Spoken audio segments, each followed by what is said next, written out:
It's May the 11th of 2023. We're in Midland, Texas, where a girl named Jasmine has been unable to reach her best friend, 20-year-old Madeline Pantoja.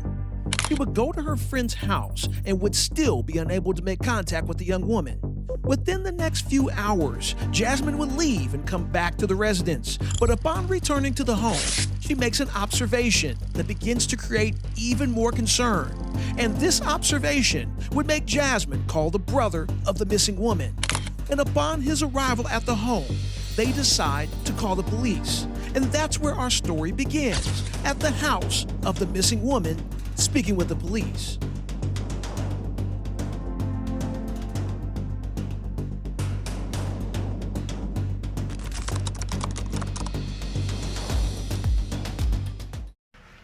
We can just stop out here if you're okay with that.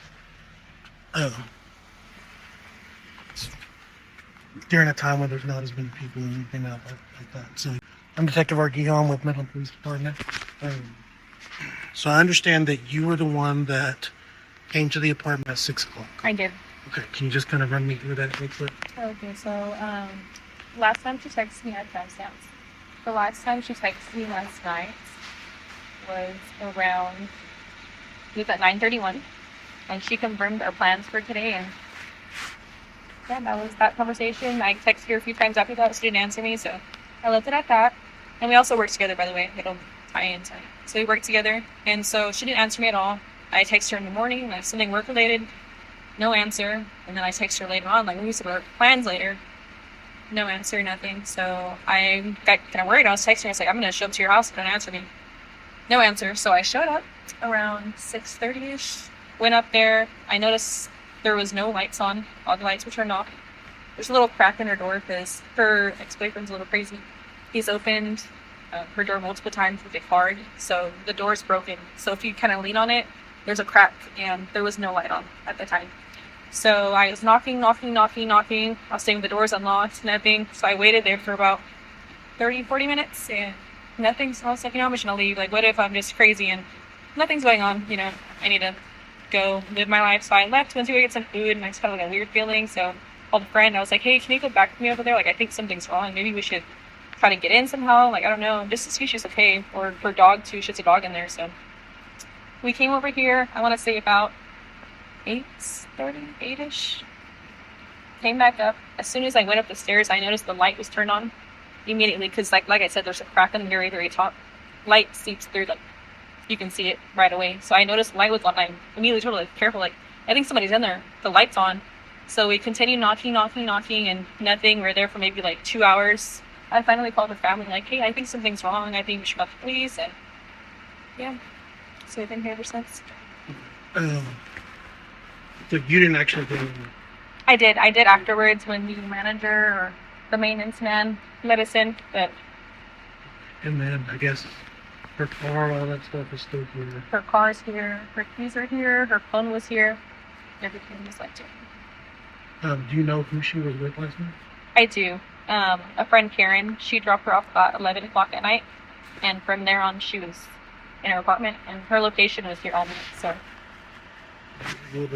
I do have her location. Her location was here all night, and this morning, and all day today, because her phone was here. So you were able to see at least that. Yes, like I saw that she was out, and she went to go get a gift for one of her friends who just had a baby or having a baby, and from there she came back home, and then yeah. And then her ex-boyfriend called me last night at he called me last night or Wednesday night. It's not even last night anymore. At 8:47. Yeah. Sometimes he just calls like all crazy, trying to know where she's at. So somebody said something about him trying to call to figure out where, or to get you to call her, I guess, something like that. Yeah, I think he did the same thing with the brother. He did that with them, not with me. He usually does, but I didn't answer the phone. Like I said, he does that a lot, so I didn't want to deal with it, so I didn't answer the phone. But he did tell them, and they answered the phone. They're like, hey, you need to tell us stop calling us, basically. But he spazzes out, and I know he's on medication, so I don't know. Have you ever noticed any kind of time where she's wanting to be herself or wanting to get away or anything something like that. Where do y'all work? Clearance, we worked in. Yeah, she wasn't working for a year. He was supporting them. That together. But since they broke up, I helped her get a job over there. So I know you may have already given this to officers, but just so I have it, what is your name again? Jasmine, Jasmine. Okay, and best number to reach you. And then I know it's going to be off time wise because we're into the next day, but when she went out, she was out and messaged you at 9:31 p.m. And then she got back home around 11 p.m. And so since 11 p.m. then to now, her location has been showing here. Okay. Yes, and I was trying to reach her ex-boyfriend because he does have a spare key. I confirmed that with her. So she had locked her keys inside of her car earlier this week, and she couldn't lock her apartment. So I was helping her drive around, and she needs to get to work or wherever. So I picked her up to take her to my house, and I said, "Hey, what about your apartment? You're not going to lock it?" And this was Sunday. And she said that, "Oh, no, it's okay. Mario has a spare key," which is the ex-boyfriend's name. "He'll lock it for me. I'll call him." I said, "Okay, that's fine." And earlier today, I called him like, "Hey, you need to open the apartment for me. I need to get inside to make sure Maddie's okay." And he was like, "Oh, she took back the spare key a long time ago. And I don't have it," basically.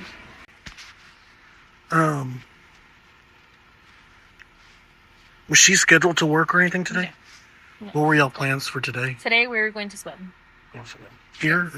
Yes, we're going to swim either here or this apartment that I used to live in. Okay. Does she have, like, friends or anything, neighbors, anything like that here? No, she doesn't have any friends, but I know some neighbors gave a statement to the police not too long ago that at 1:30 in the morning, they heard arguing and loud noises. Okay.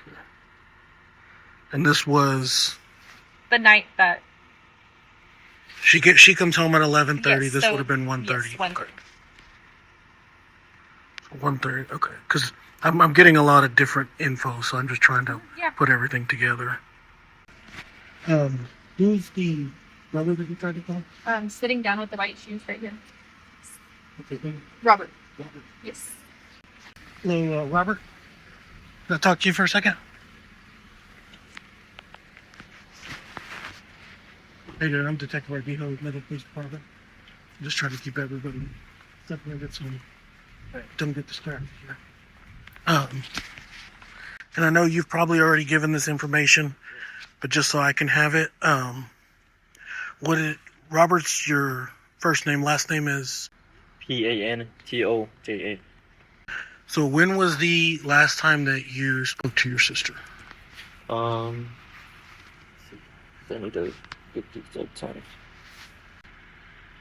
Last time I talked to her was 8:35, May 10th, Wednesday. Is it on the phone, like phone call or text message? Yeah, brief call. It's like maybe 2-minute call. And then, did Mario call you? He called me before I called her. Okay. So he called me saying, "Hey bro, could you call your sister in a 3-way call?" And I was like, "Wait, like why?" And then he was like, "'Cause she's I don't know." She said that like he was away from his phone or something, and that my sister like assumed that he was cheating or something, and that he was like, she was really sad.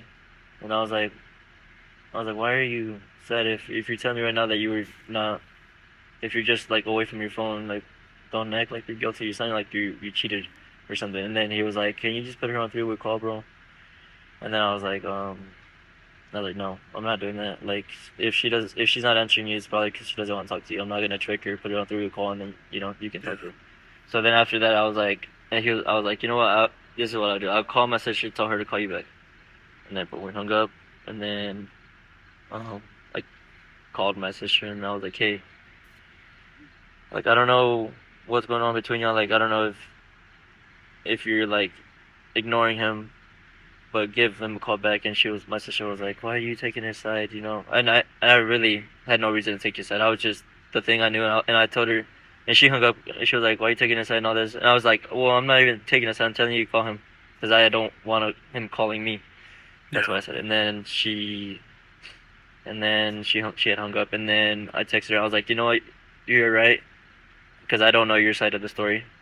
I told her, you're right, and then I said, anyways, I've been with my brother all day because he graduates this Saturday. I was like, I'm, I was like, yeah, so say the exact words I told her. I was like, on a different note, I've been with Christian finding his fit for graduation. Are you gonna go out with us to celebrate? So, but she was going to. She's going to go with us to Lubbock on this Saturday. But she never answered after that. She didn't text back yet. That last text was at 9:09. So I got off the phone with her at, what did I say, 8:35. 8:35, and then she hung up, and then I texted her. I was like, you're right, I don't know your side of the story. Anyways, I'll see you in Lubbock. So, and that's the last time I saw her or heard from her. Yeah. Do you know who it was that she was with when you talked Yeah, to her? when I talked to her, she was with Karen. Karen? She was here earlier. Okay. Yeah, she told me that Karen dropped her off at about 11:30 or so. Yes. Okay. Or so. I just know 11 something. Yeah, so what I'm trying to make sure that I understand where everybody's at, is that she was pretty much contacted by people here around 9:30 at the latest that day. Supposedly was dropped off here sometime after 11, we'll say. Yeah. Because I guess she can still see her locations. Right. And said her locations have been here the entire time, but obviously she's not here, so. Right. Okay. Yeah. Okay. So I'll be back in touch with you, I'm sure, here again at some point. Like I told her, we're investigating a missing person right now. And then, so the other information is that at 11, Karen dropped her off, but they did end up talking on the phone, and my sister apparently told him, don't call my brothers, don't call my dad, stay, let them out of this. And then, so my dad had talked to him today, now that she had gone missing, and he was like, where's Madeline? And then he was like, oh, I haven't talked to her. And then he kind of admitted that, oh, well, the last time I talked to her, she told me not to contact you anymore. And then my dad was like, then why are you lying to me? Like, you just said you didn't talk to her. So they probably talked after Peter dropped them off, like on the phone, or I don't know which way they. What is? And I'm sure they've already told you, but the downstairs neighbor said she heard arguments upstairs at 1:30. Which, I mean, I'm not there to corroborate that, but Yeah, Jasmine, right? Jasmine told me. Yeah. So the police definitely want to speak with Mario. It sounds like he was having some domestic issues with his girlfriend, who they're calling his ex-girlfriend. So, they want to know. They want to talk to him. So the next day, on the 12th, they get him to go down to the station and have a voluntary interview and speak to them about his interaction with his girlfriend and his whereabouts. Oh, and some of you might have seen this already. You been cheating on me? All right, Mario. So, similar to what we talked about yesterday. Yesterday when I reached out to you, you said that you'd be okay talking to me. Yes, to want to talk at your house. Of course. So, as far as today goes, asked you if you'd willing to be coming to talk with me. If your mom came and talked and brought you in, you said you were okay with that. What I told you, the issue is, there's a lot of people out right now. Of course, I understand. There's a lot of stuff that's going on, and I don't, you just don't want to be watching your back. No, yeah. I get it. So, I fully understand. You're good coming in here and talking to me right now. Yes, sir. I understand if you don't want to talk to me at any time. There's a door. I can help escort you out if you don't know your way out. I mean, I want to speak to you. I just want to, speak to you, and then I just really want to go get some food with my family. Okay. And we just haven't ate all day. We've just been at home, you know what I'm saying? So. Well, since we met yesterday, yes, sir. We talked about a few things and covered some of that stuff, and sometimes we miss things as we're talking. So, is there anything that we didn't cover? Okay, so bring up? Yes, sir. So, everything just happened so quickly yesterday. Everything just out of nowhere. Everything just came out of nowhere. Like I said. So that day, which was Wednesday, correct? Wednesday, yes, sir. So Wednesday, I did forget to mention on Wednesday that I when I did leave my mom's house, or my parents' house, when I left that house, I stayed there with my uncle for about 15 minutes, and then my cousin called me. And then, well, he's been going through the same as me, you know, breakup and depression and all that. And he called and he said, hey, would you like to go have a couple of drinks with me? I was like, yeah, well, we can have like 2 or 3, 4, you know, at the most. I do have the receipt for all that and at what time I was there. And we went to, I don't know what bar it's called, but it's the one right there by Wall Street Casino, the taco place. Mm-hmm.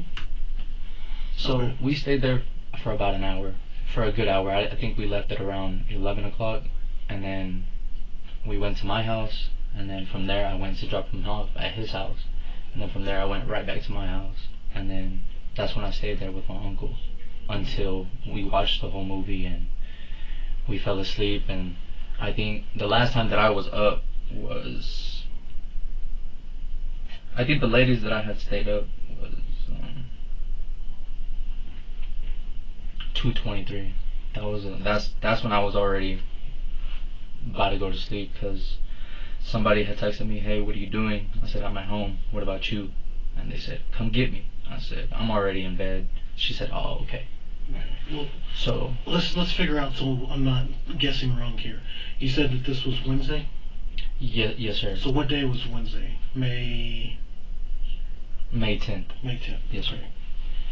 So what makes the timelines hard is going back and trying to look over everything. Now, you got your phone with you. Yes, sir. Sometimes our phones help kind of set Yes, up sir. some of that stuff.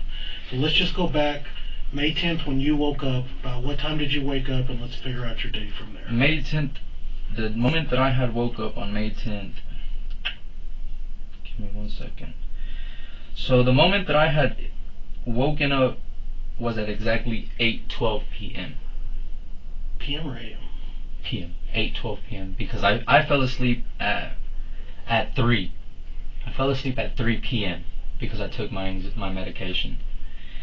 Then I woke up 5 hours later, which was at 8:12 p.m. Okay. And then I was up since then.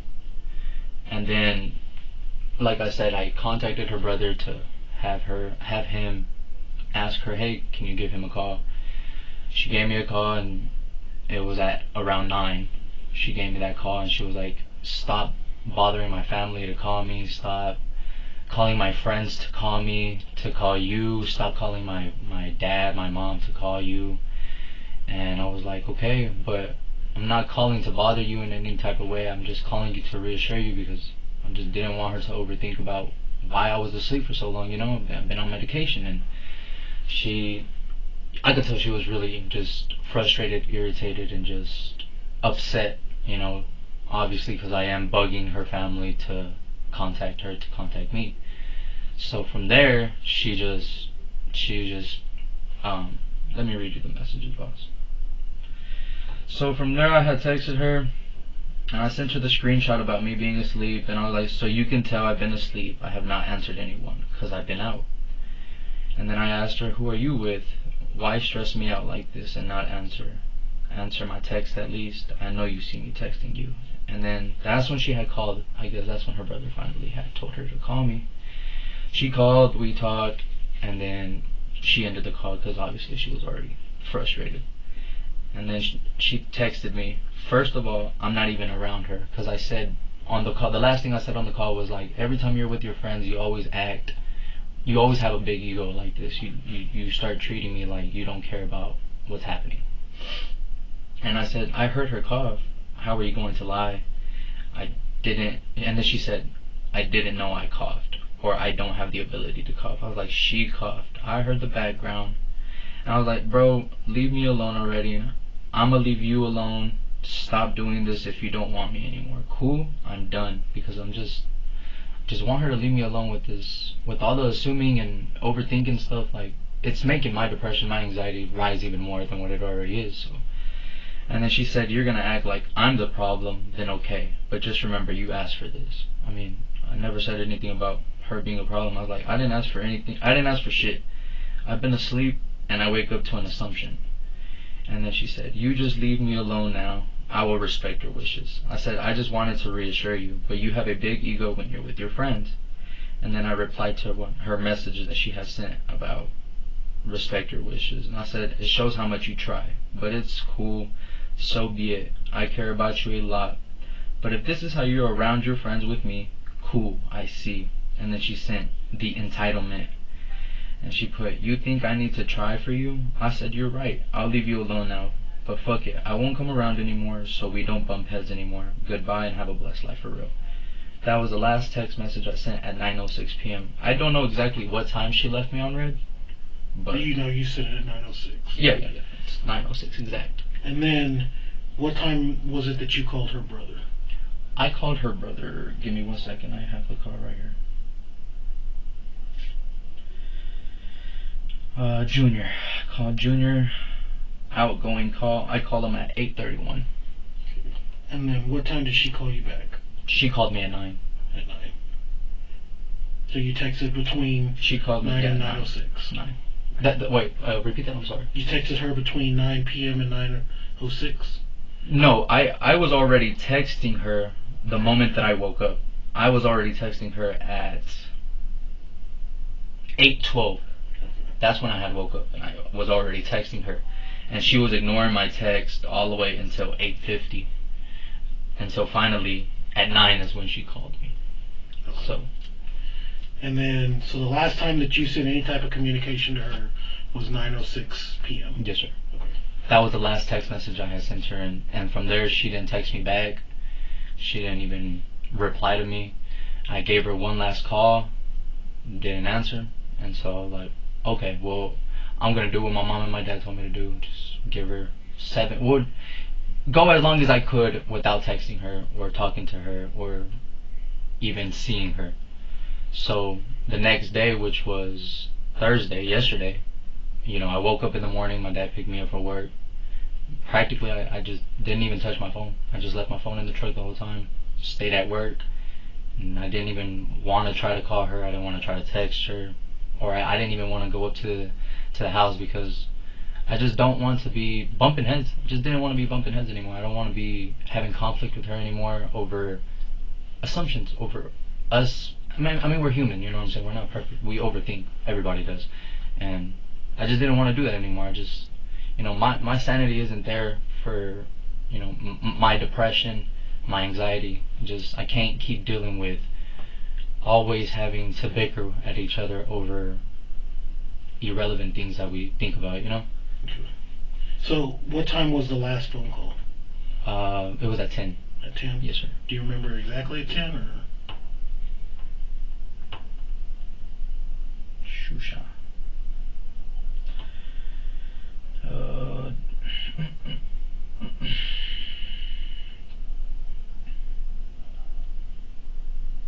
Oh no, it's right here. 11:09. Sorry, it was 11:09, not 10:09. It was 11:09. Because I do remember she left me on red at 10:40 or 10:45, somewhere around there, and I was just calling her to be like you're really not gonna text me back. You're not gonna at least say anything back or anything. She didn't even answer that, so I was like, all right, cool. Were you able to leave a voicemail or anything like that? No, sir. Okay. So, you're still awake at 11:09. That's the last phone call to her? Yes, sir. Okay. So, what time did your cousin call you? My cousin called me at 11. So he called before this? Yes, sir. He called me at 11. Yes, sir. He called me at 11. Just to let me know, like, hey, did you make it home? Are you okay? And I just want to tell you I love you. That's all. You know, because obviously we're both going through depression and all that. So he was just checking on me to make sure that I was okay at home. And then when I did get home, I opened the door, and then my uncle's sitting on the couch, and you know, I didn't know he was still awake, and I was like, oh damn, you're still up, bro? I'm surprised. And he was like, yeah, I was just waiting for you to get home, because you know, you left from here crying. And I was just like, no, I'm okay, I'm good. You know, I went with my cousin Donnie to go have a couple drinks, and just to kind of ease off whatever we're stressing about. And he was like, oh, okay, well, come sit down, let's watch a movie, let's spend some time. And I was like, okay, yeah, cool. And then that's when he took my keys away. He grabbed my keys, and he was like, hey, I'm just gonna keep them just so you don't leave on, you know, just so you won't leave. And I was like, all right, yeah, that's fine. take my keys from me, and he took my keys and he kept them. So, what time did you leave the house to go with your cousin?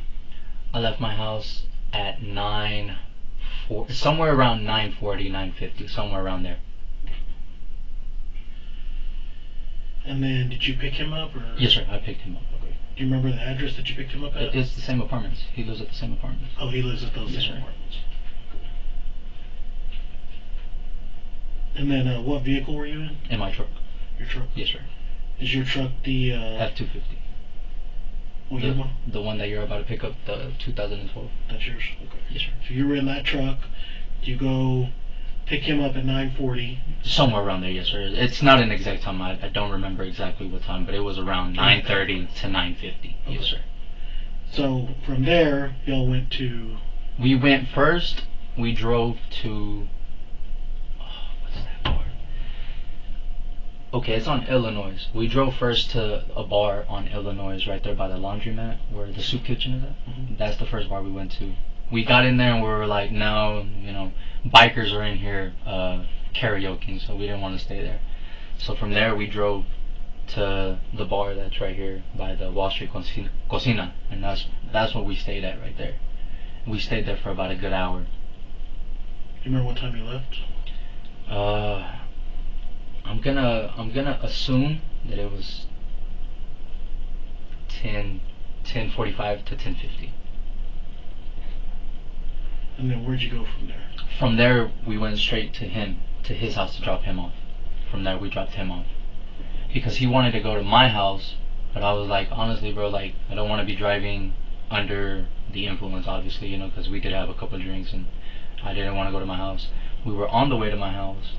We passed the King Quick on Big Spring, and then from there, I was like, no, let's just turn around, let me just drop you off so I can go home. And he was like, alright, cool. So that's what we did. And then he lives in that same complex? Well, he lives in the same complex, yes, sir, but he lives in the building in the very back. So you said the King Quick on Big Spring. Are you talking about the one that's got the oil change place and everything beside it? Yes, sir, the car wash and everything right there next to it, yes, sir. And then you dropped him off, and then from there, which direction did you go home towards? Through Rankin. Just straight to Rankin, back out that way? And then what time did you get back at my grandmother's? Yeah. Around 11:09, 11:10, 11:15, somewhere around that time frame. I was going to put 11:10. Yes, sir. And then from 11:10, your uncle is there, correct? Yes, sir. Okay, so your uncle's there. He was waiting for me up, yeah. Talked to you about watching a movie, all that stuff. And then y'all start watching a movie. Do you remember how long you watched that movie? Or It was a pretty long movie because we stayed up till 1:30, almost. The exact time that I could remember when I looked at my phone was 1:30. But the movie wasn't even finished till then. It was a pretty long movie. It was it's a new movie. It's Dungeons and Dragons. It was like a 2-hour, 3-hour long movie. It's like 2 hours and 40 minutes. And from there he got up at I remember it was like 1:45, and he was like, hey man, I'm gonna go get some rest now. We gotta get ready for work tomorrow, right? And I was like, alright, yeah, cool, that's cool. Go get some rest. And then the last time that I do remember dozing off, and I woke up because I was gonna get up and get a cup of water, and then that's when I seen that text at exactly. Let me give you that time as well. That's when I got that text at 2:18 a.m. What are you doing? At home, what about you? Come get me. I said, I'm already in bed at 2:23. I told her that. I'm already in bed. And she said, oh, okay. And who texted you that? Some girl named Malik. Malik? Yes, sir. How do you know Malik? We've been friends since freshman high school. Okay. So, this is 2:18. She texts you this. Uncle goes to bed 1:30. 1:45, somewhere around there, yes, sir. Did you ever leave that house after No, that? sir. So you stayed there. There. Did your uncle ever leave? No, sir. So we'll just say 1:30 to 1:45ish that you're there at Grandma's. And then do you remember what time that you went to sleep? No, honestly, well, after that last text that I sent, that's when I had already dozed off and I crashed out after that. So I could say about 2:30. That's when I was already probably dead asleep after that. And then you woke up at what time? Let me see. My dad had texted me in the morning.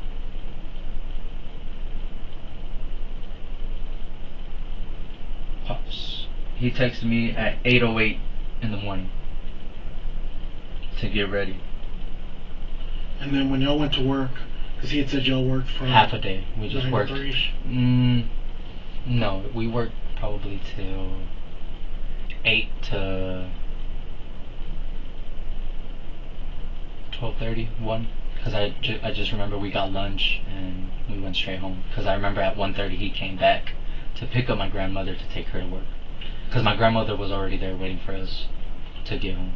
And where do y'all work at when y'all work? We just have different job sites. Do you take your truck, or does he have a truck? No, we were in his truck. We were in his vehicle, yes sir. And then after that, you're back at their house, or you're at... No, I'm at my grandmother's house. When he dropped me off, I was there at my grandmother's house, yes. And then how long were you at grandma's after that? Practically, because Adam got home at 6, so I was asleep till 6. Once I got dropped off, I ate probably half my sandwich, took my medication, dozed off. And then I didn't wake up till 5:36. I don't know what exact time my uncle got home, but I do remember he sat there with me for about an hour before he had to go pick up my grandmother again from work. And then as far as trucks go, you had said this truck here that we had talked about was the 2012. And then do you drive other vehicles? No sir, that's the only vehicle that I have. That's the only one that you have? Are you owner of the vehicle, or? No sir, I just use it for work. Just use it for It's work? my father's vehicle. Okay. Does anybody else use it for work, or use it for anything else? Well, sometimes I do let my uncle take it, whenever I don't feel like, taking the truck to work and they need the truck for the gooseneck or anything like that, yeah, I do. Or I'll let my workers take it sometimes, just depending. It's just depending. If I don't feel like I need to take the truck, then I don't take it, and I'll let them take it and use it. How often is it? It's like here and there. Like, let's say for the month of May. For the month of May, for this month? Yes. Well, I mean, they barely started, so I haven't let anybody use it this month, so. So, as far as your relationship with her goes, y'all started in May? Yes, sir, last year. And that was May 2022? Yes, sir. Okay. And then, how was it that you met her? We met through social media, and at first we didn't really talk much. We would text here and there, not as much though, because I know that she was still talking to her ex, and so one day she went out of town. It was in the month of May as well. She went out of town to Austin, and they got pulled over, and they had weed with them, and nobody wanted to take the blame, so she took the blame.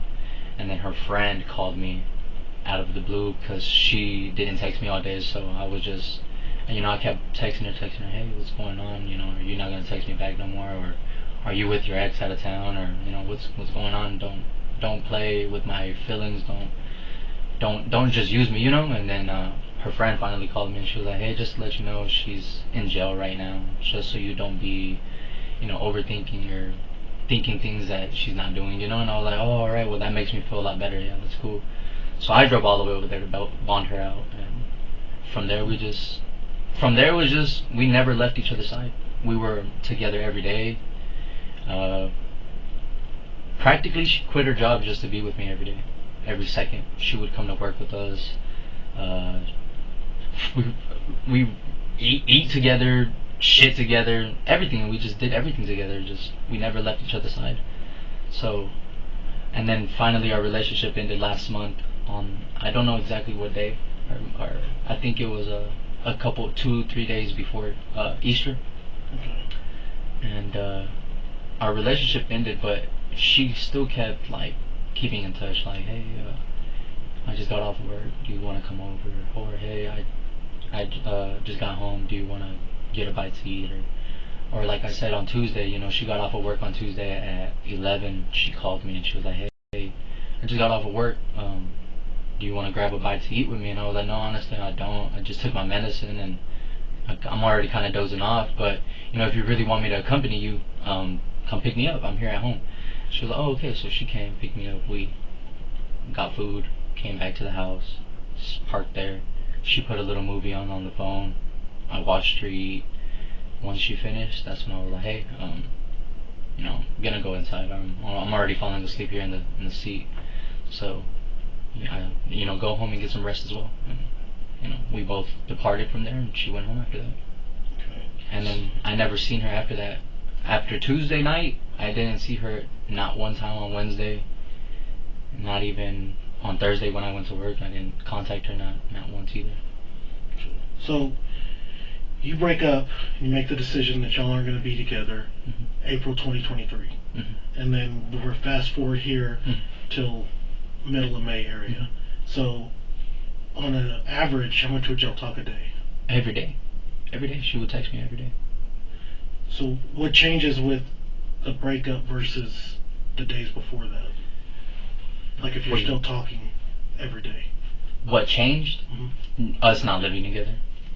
Us not spending all day together. That's what changed. It's mostly us not being together 24/7 or staying the night with each other like we always did. That's the only thing that changed. But texting and calling, that never changed. Did you, when you lived with her, did you stay with her or did she stay with you? Well, under the contract of the apartments, I'm practically the person that pays it. As in, when we got the apartment, we had to get it under her name, but because she didn't have a job or any type of, what's the word, like income, since she didn't have any type of income, then she wasn't eligible to get the apartment. But they said if we put it under him saying he'll pay for it, that he gives you a monthly, what's the word, like a monthly salary, or no, a monthly, like I give her money every month to have, then we can do it like that. So that's how we did it. So how long did you live there? We honestly, April was the last month that I stayed there. So I mean, I did spend the night here and there in April. Spend the night here and there. You know, she would tell me, hey, spend the night. I don't feel comfortable being alone. So I would spend the night, you know, but not like every day. It was like probably maybe once a week throughout April. But what about like your move-in date? Our move-in date? Yeah. September of last year. So September y'all move in, and then did you stay with her like We every stayed day? together every day. Yeah, it was practically our home. Everything that's there is mine and hers. I paid for everything. You know, she just decorated. You know, she would want something to decorate the house for. I'd buy it. Okay. There's a dog there? Yes, that's my dog. That's your dog? That's my dog. Okay. What kind of dog is it? It's a Yorkie. And what's the dog's name? Luna. Okay. Where's Luna at now? I'm not sure. I don't even know where my dog's at. So did y'all get the dog together, or is this just your dog? No, this is my dog that I already had, and well, when her dog died because of age, obviously she was always been a person of having a dog, so she was like, well, can we have your dog now? Like, can we bring your dog and have her live here? And I was like, yeah, that's fine. I don't mind it. You know, I always wanted to have my dog over, but you know, her dog and my dog were, you know, territorial, so they didn't really like each other. So. When did her dog die? Ooh, damn, I don't remember that. I think. Man, like I can't give you an exact date for that one. All I remember is that we went to Andrews to get her cremated. We have the box on top of the shelf at home or at her apartment. So during the breakup part, during all of this stuff, and I guess we'll even go before then because that's kind of what it sounds like. I told you that we had neighbors saying that there was some argument going on between the two of you. So was that a constant thing? Did that come out towards the end? Well, no, it was pretty constant. It was always just overthinking and assuming that always caused us to argue over irrelevant things. Like if I were to get home late from work, she would assume that I was with another girl, or I was cheating on her, or I was always doing something behind her back. And you know, I'm already frustrated from work. I'm already stressed out, and obviously we would just bump heads and just go back and forth. Yeah, we would argue pretty much almost every other day over cheating or one of us cheating. It was mostly her just saying, "Oh, I know you're cheating on me. I know you're seeing another girl," or stuff like that. So we would argue a lot because of that. And would you argue with her about the same things? No. The only thing that I would argue about is whenever she would stay late at her friend's house. Like, sometimes she would come home at like 1 or 2 in the morning, and like I would tell her, like, you told me you were gonna be there till 10, 11. You're not getting home till 2 in the morning. Like be honest. Tell me the truth. Who are you with? And then the moment that I start questioning her, she starts like, you never fucking trust me, or she would. I don't know. I guess I would irritate her, or I would just aggravate her because I would question her. And I mean, obviously, yes, if you're in a relationship with somebody, you should trust them. But she had friends, or her friends, the friends that she's friends with, her brothers are her exes practically. So I was always very insecure about her being out late with that friend, because obviously her brother is your ex. Like, who's not gonna feel insecure about that? So there was a couple times where I would antagonize her and question her about stuff like that, but most of the time it was just her always trying to question me, like, be honest, are you cheating on me? Who are you with? Who were you with? Have you been seeing somebody? Or stuff like that. Did you fully trust her? Yeah, of course. Just in the times that she was out at 2 in the morning, no, I didn't. Not in that moment, no. Was that often? Probably like every 2 weeks she would go out. Did you trust her? Not go out as in partying, but like, go out and be with her friends and smoke and do whatever, girls do. I don't know. Did you trust her when she was with this friend that dropped her off? What friend? Whenever she went back on the 11th. You said that she was out with, you thought it was... Oh, I don't know what friends that she was with that day. But you could hear the coughing. Yes, I could hear people coughing in the background, yes, sir. Did you trust her on that?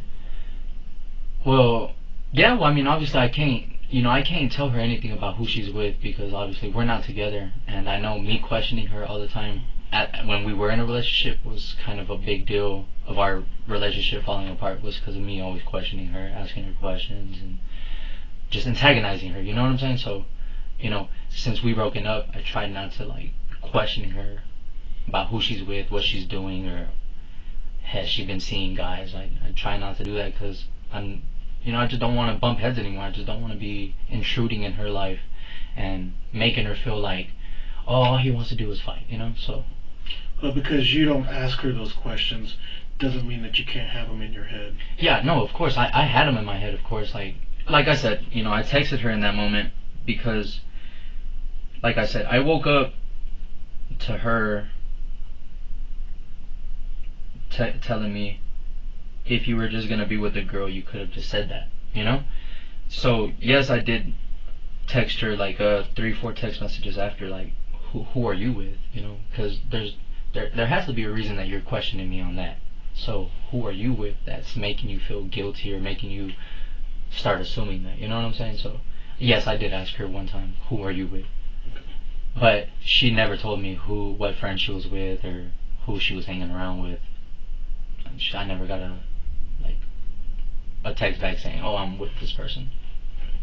Now, your mom had made a comment that she had talked to you and that you had said, she had told you that she's basically making you sick. What do you mean? Like, she said that whenever you were crying and upset, that she was telling you needed to leave her alone because you make yourself sick over her. Yes, meaning like I'm just making myself more depressed than what I already am. I'm giving myself more anxiety attacks.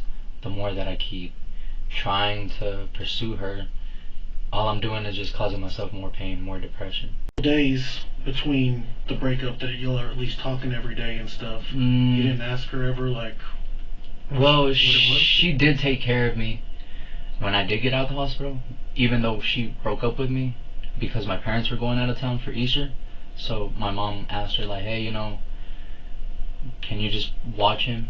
Just take care of him. He just got out of the hospital. He's not doing very well. He's still recovering. Can you just watch him while we come back from the hospital? So yeah, she did take care of me for that weekend.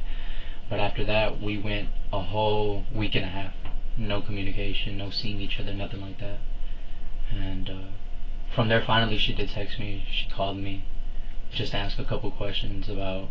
I forgot what she was calling. Ask a question about something to see how much something would cost. And from there, we came back to talking again, texting and calling each other. And then from there, I mean, we never had a problem. We were just always constantly talking on the phone or texting each other. Not every second or every minute, but we would text throughout the day. So, whenever you say that you're having like the whole deal with the crying so much throughout the day, you go and you get your medication, you send the medication. I didn't get the medication until a whole month after getting out of the hospital. Oh yeah, well I'm saying just for this week time frame that we're looking at. Like when you got the medication on Monday, and you started taking it, like have you had any of those episodes since then? Well, so the first day that I got my medication, I took it. I took it at night, and then I woke up. I was good throughout the day until it got to almost night again, and then yes, I would cry again, and I would sit there and just feel anxious, like I couldn't breathe, and then I would constantly just weep. I would just want to just cry, just like you know how you got an itch in the back of your throat, you just want to start crying. But the next day, I waited until the morning because, like the doctor said, hey, sometimes it's best to just take it in the morning so throughout the day you can be okay, because by nighttime you'll be asleep and you won't be, having depression or anything. So what was it that led to? I guess it would have been the same day of May 10th. Isn't that the day that your mom said that she had the video of me crying? Yeah. Outside, yes, sir. What made me cry in that moment was because I was just stressed out that she's ignoring me over an assumption that she's making in her own head, and like I just kept crying, like what am I doing wrong? She knows that we both know that we were both having depression, we were both having anxiety. Why are we gonna keep putting each other through that misery? You know what I'm saying? Why in this moment, knowing that we're both having anxiety, having depression, why overthink? Why keep doing this? If you're with your friends, enjoy your time with your friends. You don't need to antagonize me and make me feel like shit over me not answering your text right away. Because there's times where she would leave me on red for about a couple of hours just because I didn't answer your text right away, and I was on my medication. Like, why put that onto me? Why wake me up to that? Or not wake me up to that, but like, why would I have to wake up to that and just feel like because I didn't text you now you're gonna start pushing me away or being spiteful and not texting me back, or and it just made me feel like shit, because I'm like bro, I'm trying my best to reassure you the best I can, like tell you, hey, I've been asleep, I'm sorry. Like I even told her I'm sorry that I didn't text you right away, I've just been asleep, my medication's been kicking my ass. And she still wouldn't text me, and that's when I did call her brother to have him call her, hey, call her and tell her to call me. I don't know what he told her. I guess he chewed her out about something. I don't know for what, but that's when she was upset. Were you upset when you went out with your cousin after that? No, I wasn't mad or upset. I was just having a lot of anxiety, and I needed my cousin just to. Well, he called me because I guess he was, having anxiety too, and so I was like, thank God you called me, bro. I need someone to talk to, bro. I need someone that understands what I'm going through, because he's going through the same, and I just want someone to talk to. I really want your company, bro. I just need you. And he was like, all right, well, come pick me up. Let's go have a couple of drinks. I'm like, all right, cool. Let's go do that. So we went to go do that. Was this the first time that you had drank on your new medication? I didn't take I did take my medication for that morning, yes. So yes, it was the first time that I drank on my medication. Does it say that it interacts any certain way or anything? I never read the label or anything like that. Okay. Did it feel any different to you taking or anything? So it didn't affect. I mean, because well, I was asleep throughout the whole time on my medication until I woke up. So I didn't wake up feeling tired, or I didn't wake up feeling loopy. or I don't know another word for loopy, but just feeling like I want to fall asleep or anything. I woke up perfectly normal, you know, woke up perfectly good. I was like, okay, you know, I just woke up. I'm gonna do what I can to reassure her, even though I don't need to, but I still want to. So. Well, medication and alcohol and that stuff, they interact different with each other depending on the person, the medication, the amount of alcohol, all that stuff. But I'm asking, it didn't seem like it because you did say that you knew you didn't need to be driving home having the alcohol. So obviously you knew between right and wrong. Yes, sir.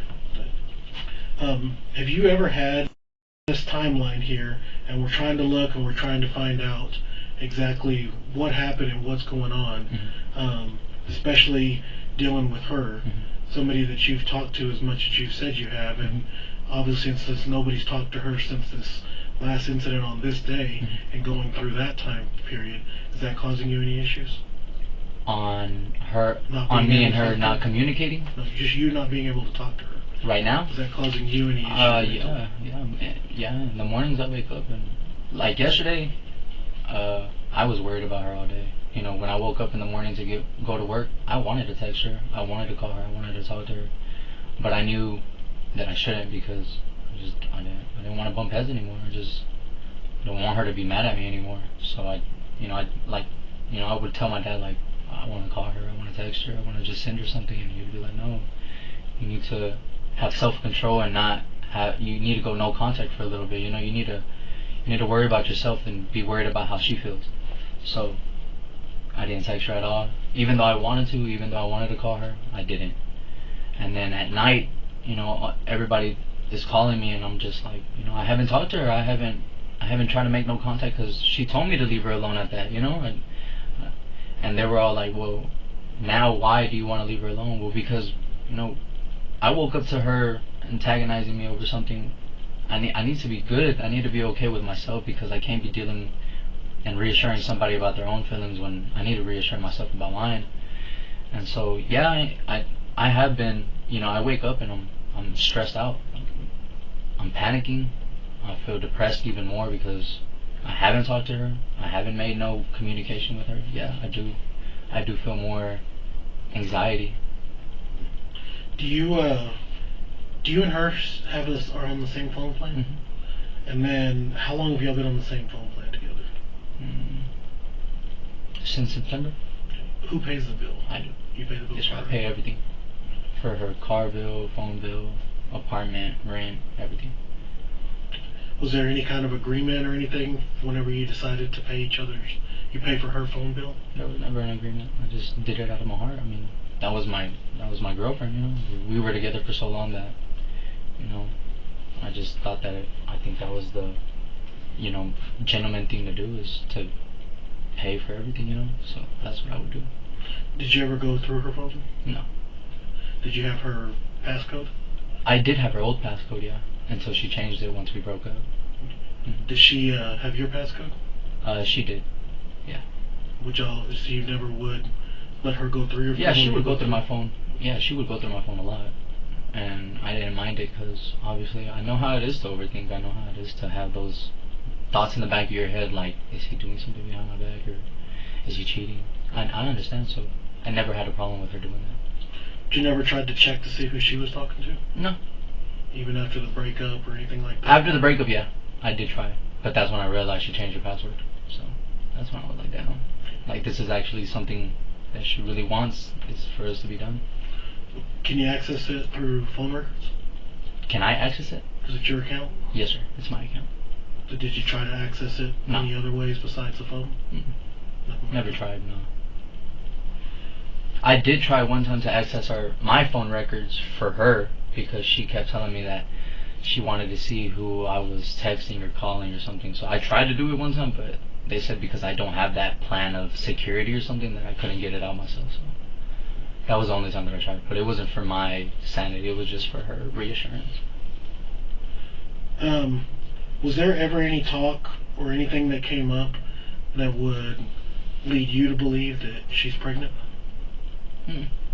Nothing like that was ever mentioned by anybody? That she had brought it up to anybody or anything at all like that? Do you still love her? Yeah, of course. Of course. We were together for a whole year. Who's not gonna love somebody for that amount of time? Do you think that she's safe right now? Honestly, I don't know what to think right now. I don't know what the fuck, who the fuck she went with, who the fuck she left with. But I hope she's safe with whoever she's with. If it's a guy or a girl, you know, I hope she's safe. I hope she's okay. I hope she somehow manages to escape, because I did teach her. I taught her how to self-defend herself, you know. Kick them in the balls. Safest way. That's the quickest way to get out of the way. You know, get away from somebody. But I hope she's safe. I do. Are you still good right now? Doing okay? I'm okay. Yeah. Okay. I'm gonna step out for just a second, and I'll come right back. Okay? May I get a little bit more water? Yeah, thanks.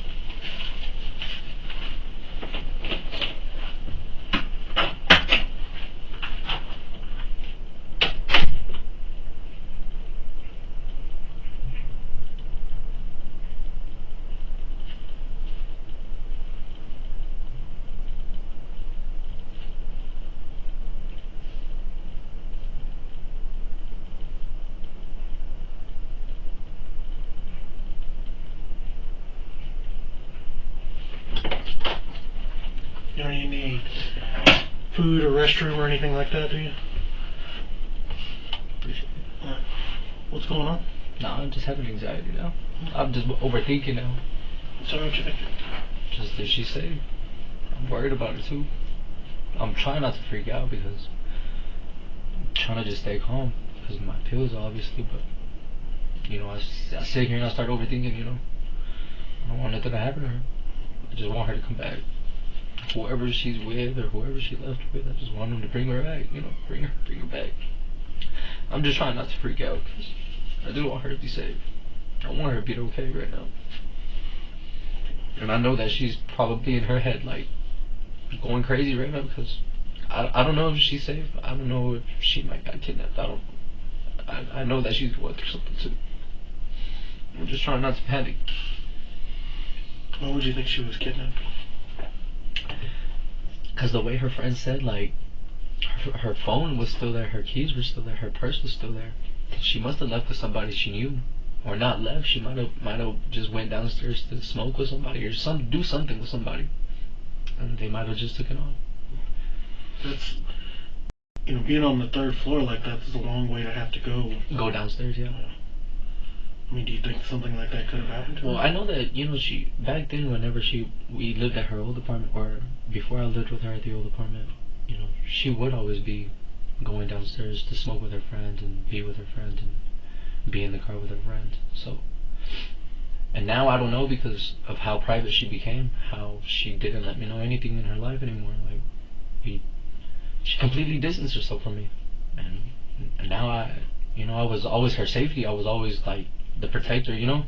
I was always constantly knowing what she was doing, who she was with, and now I don't.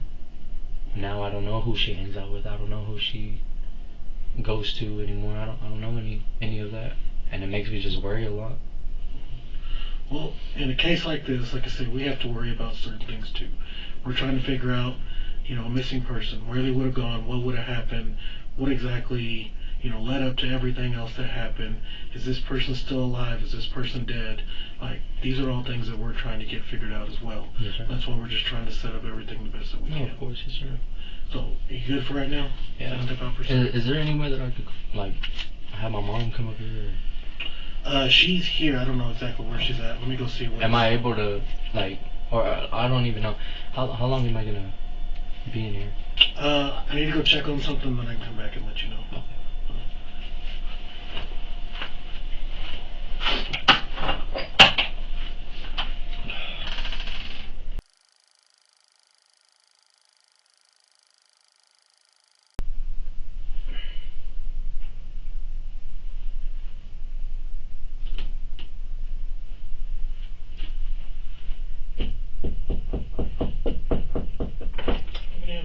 Oh, sorry. Just because the door was locked, I didn't know if I should knock on the door. Sorry about that. No, you're fine. Yes, sir. Okay.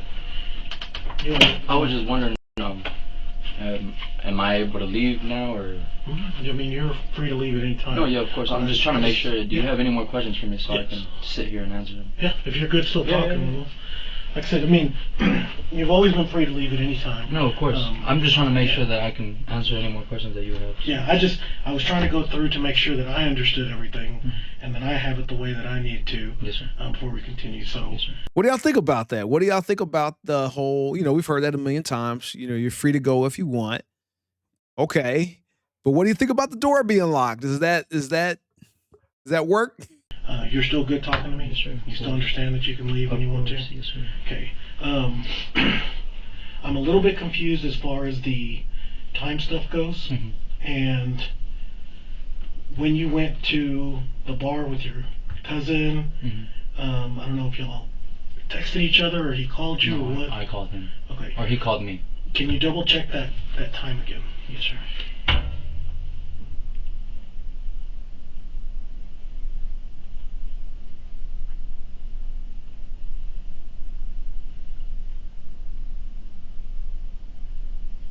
"9:37. Exactly 9:37 is when he called me.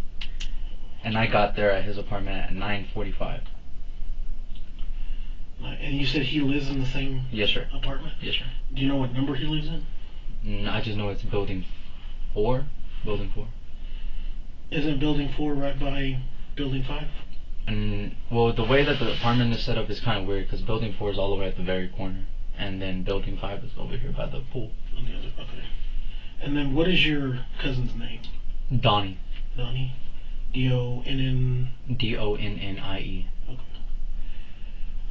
And he can verify Yes, sir. everything from this? Mhm. Do you have contact information for him? Mhm. Just phone number? It's 432-222-6292. Okay. So we do that, and then from there you said that y'all went to the place off Illinois Mhm. first. Mhm. Did y'all look up like drink menus or look up anything? No, we literally parked there. We got out and we heard the karaoke going, and we're like, "No, let's just go. We'll go to another bar." So y'all Right didn't down the road. actually go in there. Okay. And then y'all went to this one that's by... La Cocina, Wall Street Cocina. Okay. Went over there, and then... We stayed there for about an hour. Okay. And so, around what time was it that you went back to his... Drop him off? Drop him off. At 11. At 11. Okay. And then, where did you leave after 11? Straight to my grandmother's. Straight to your grandma's. Okay. And you got to grandma's at... Like 11:10, 11:15, somewhere around there. Okay. What was the... Here, let me see the time that he called me. Just to tell me. At 11:09 is when I got there, because he called me. That's when he called me, 11:09. Okay. So, we had said a 1:30 to 1:45. Is that whenever your uncle had... That's when we were watching the movie. Okay. Or that's when he actually had got up to go get some rest. So, he goes to get some rest. You said that you got the text from the girl, Malik. Mm-hmm. She wanted you to go over. Mm-hmm. Were you and Malik ever in any kind of relationship? No, sir. And I don't mean even just dating. I'm just, No, nothing sir. like that. No, sir. Does Malik know anything about who Madeline is? No, sir. So do that, then you work with Dad. Mm-hmm. You'll go through there. You finish up about 1 Mm-hmm. from there, and you're at your grandma's, and then you stayed at your grandma's. Mm-hmm. Do you remember about what time it was, or do you have the time? I don't know exactly what time my uncle had got home. No, That's I the mean- time that I woke up. Or what? That the first person either called you or messaged you about trying to find out something about her.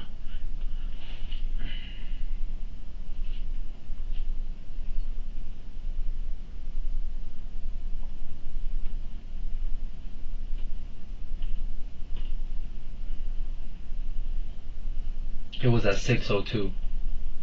6:02. 6:02. What was the message? It wasn't a message, it was a call. She asked me if I called her, which was the friend that I called at first to see if she was with her.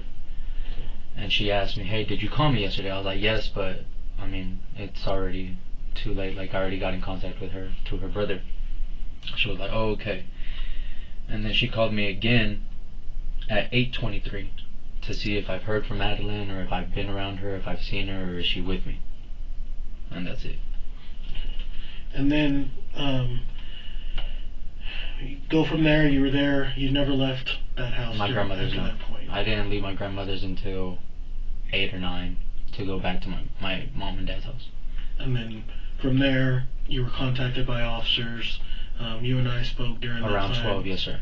And then, Well, that's when all her family members were calling me, and then her brother was just saying like, we just want to know where she's at, or if you've seen her. And I'm telling him, no bro, I haven't seen her. I haven't even tried to talk to her. I haven't even contacted her since whatever you told her yesterday. She got mad and doesn't want me to talk to her no more.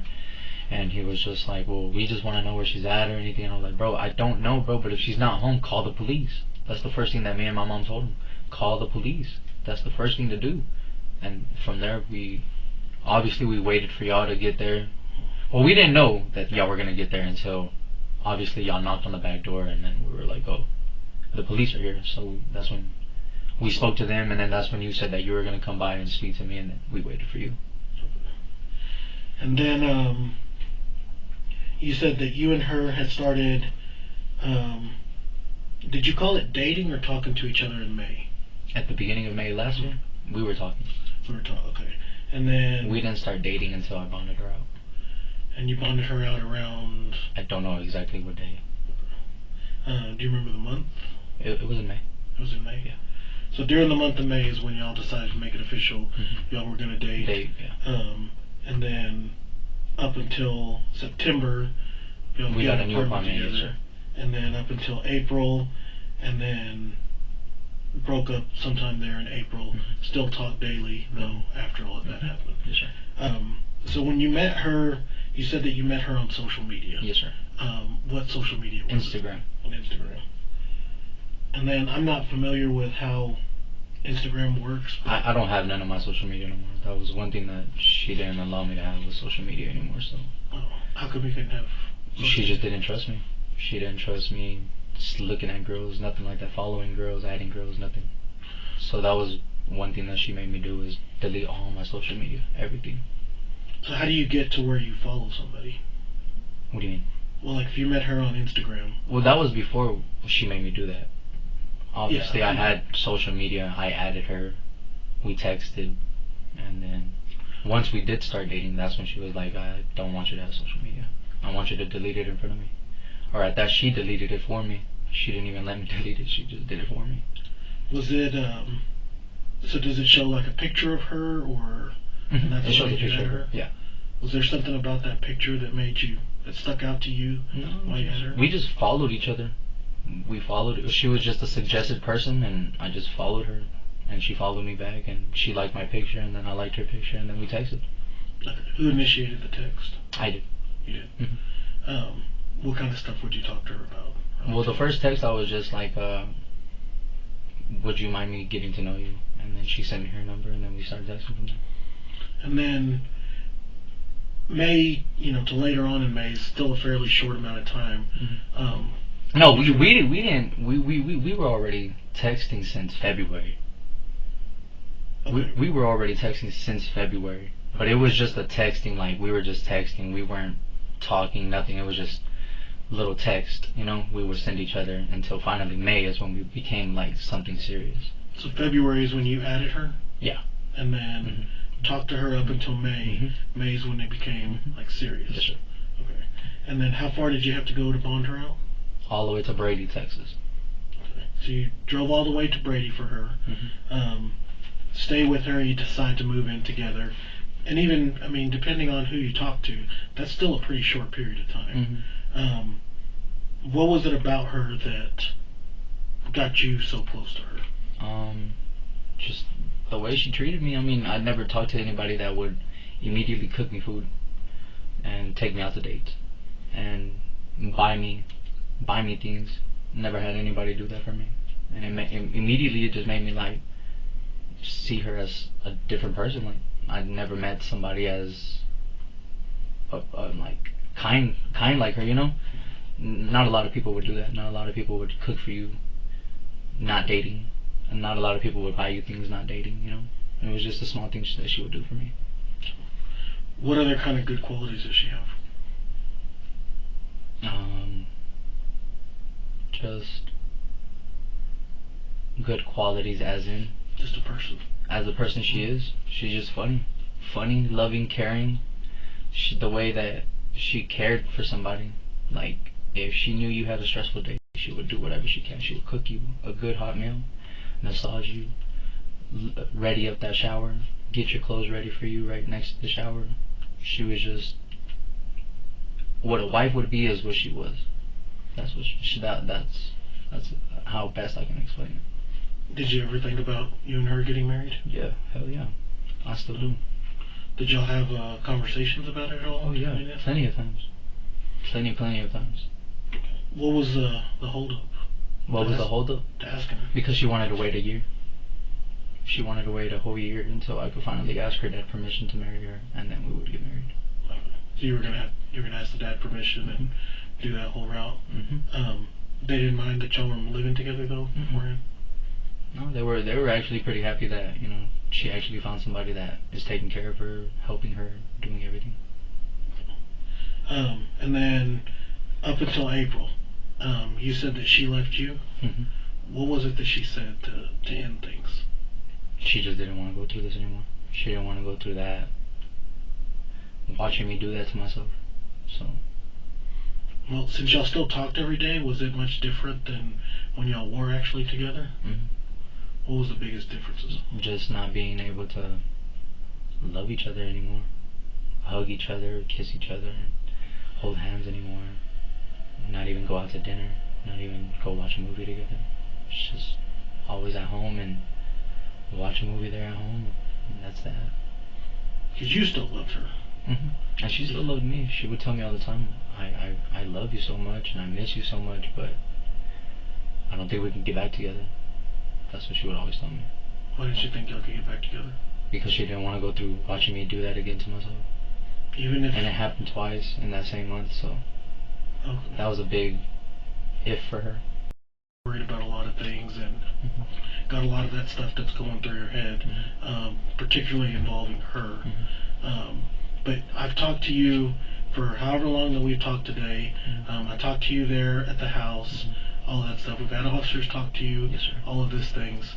It seems like there was something that really kind of set something off with you when I stepped out and brought you your water back. Like I could tell from your because the way that you said, like, do you think she's safe? And it just made me overthink, like, what if she's not safe?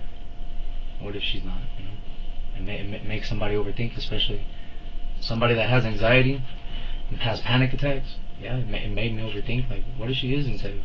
What if she's not okay right now? Because I wouldn't say anything like that because I want that to happen. No, of course, but it's just, just something that was said, and it just makes me overthink. It makes anyone overthink, especially in a time like this, But the more time that we have that goes by, it just gets worse. It starts bringing up a lot of concerns. A lot. About what it is that could have gone on. Yes, sir. And it doesn't sound like anybody knows her better than you do. Yes, sir. So we're trying to figure out something as to what would have led to this happening, what would have led to everything else that went from there. And then as far as the grandma's house goes, was it something you said that your cousin called you when you were at your grandma's? Yeah, when I was already laying in bed. Okay, and you're sure it was at 11:09 p.m.? Yes, sir. PM. Okay. Do you want to double check just to make sure that you're... Yes, sir.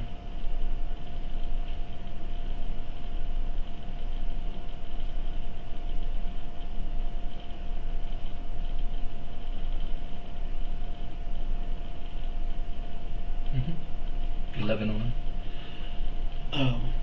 So, should there be any reason that any type of cameras capture your vehicle being driven in the city of Midland after that time period?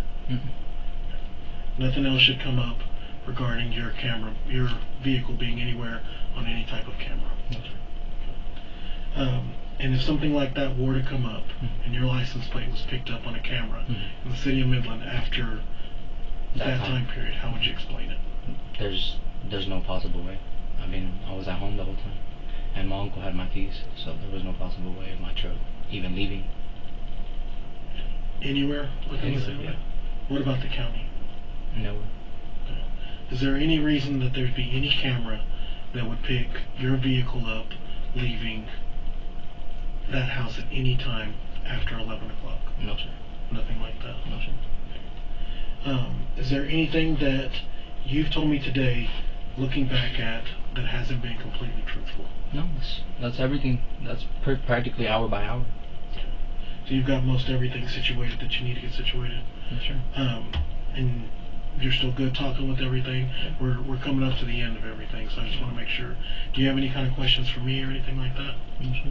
Okay. Other than, I mean, are we good to go? Yeah, I just got to go grab one more thing and I'm going to let you on your way, okay? So I'm not allowed to leave right now? Not right now, no. Hey, boss.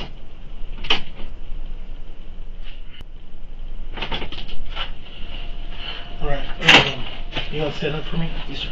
And let me see your phone? Yes, sir. Okay. Do you have any issue providing your passcode? No, sir. So I'm going to go ahead and put your phone in airplane mode. Okay. We're going to have a warrant for your phone. To Okay. gather some of this information. That's to fine, cooperate it. You okay with me having that passcode? Yeah, of course. What's the passcode to your phone? 042222. Okay, 04222. Okay, and then as far as your finger goes, Yes, sir. do you have any issues with us photographing it? No. Nothing like that? No, sir. Taking the wrapping off and all that? Yeah.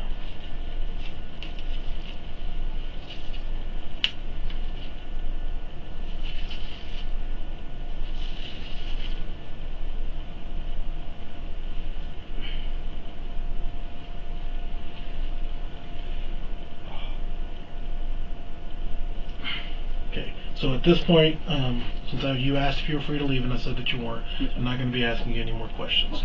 But if you'll have a seat, we just need to get those photographed Yeah. and we'll be on our way. That's fine. And then after we get this photograph, am I free to leave after that? Yes. So, yeah.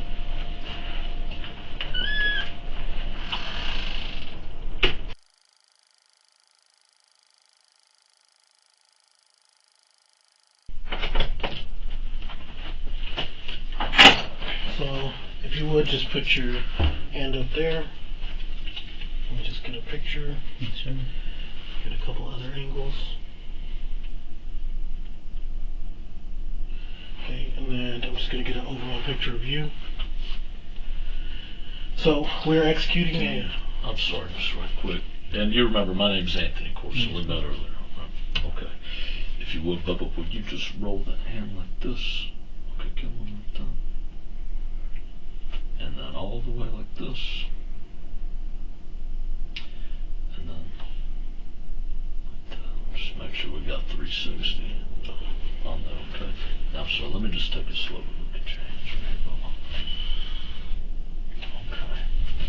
Sorry, I'm shaking. I just had an head No, on hey that. man, it's alright. Do you want a snack or something? No, 'Cause I I got mean, some. I'm about to go eat We with actually, family. I just ate some pizza and I think there's some slices left. No, You I'm want about to some go eat with my pizza? family. I know they got me some food. So Okay, okay, everybody. alright. Okay. Do you,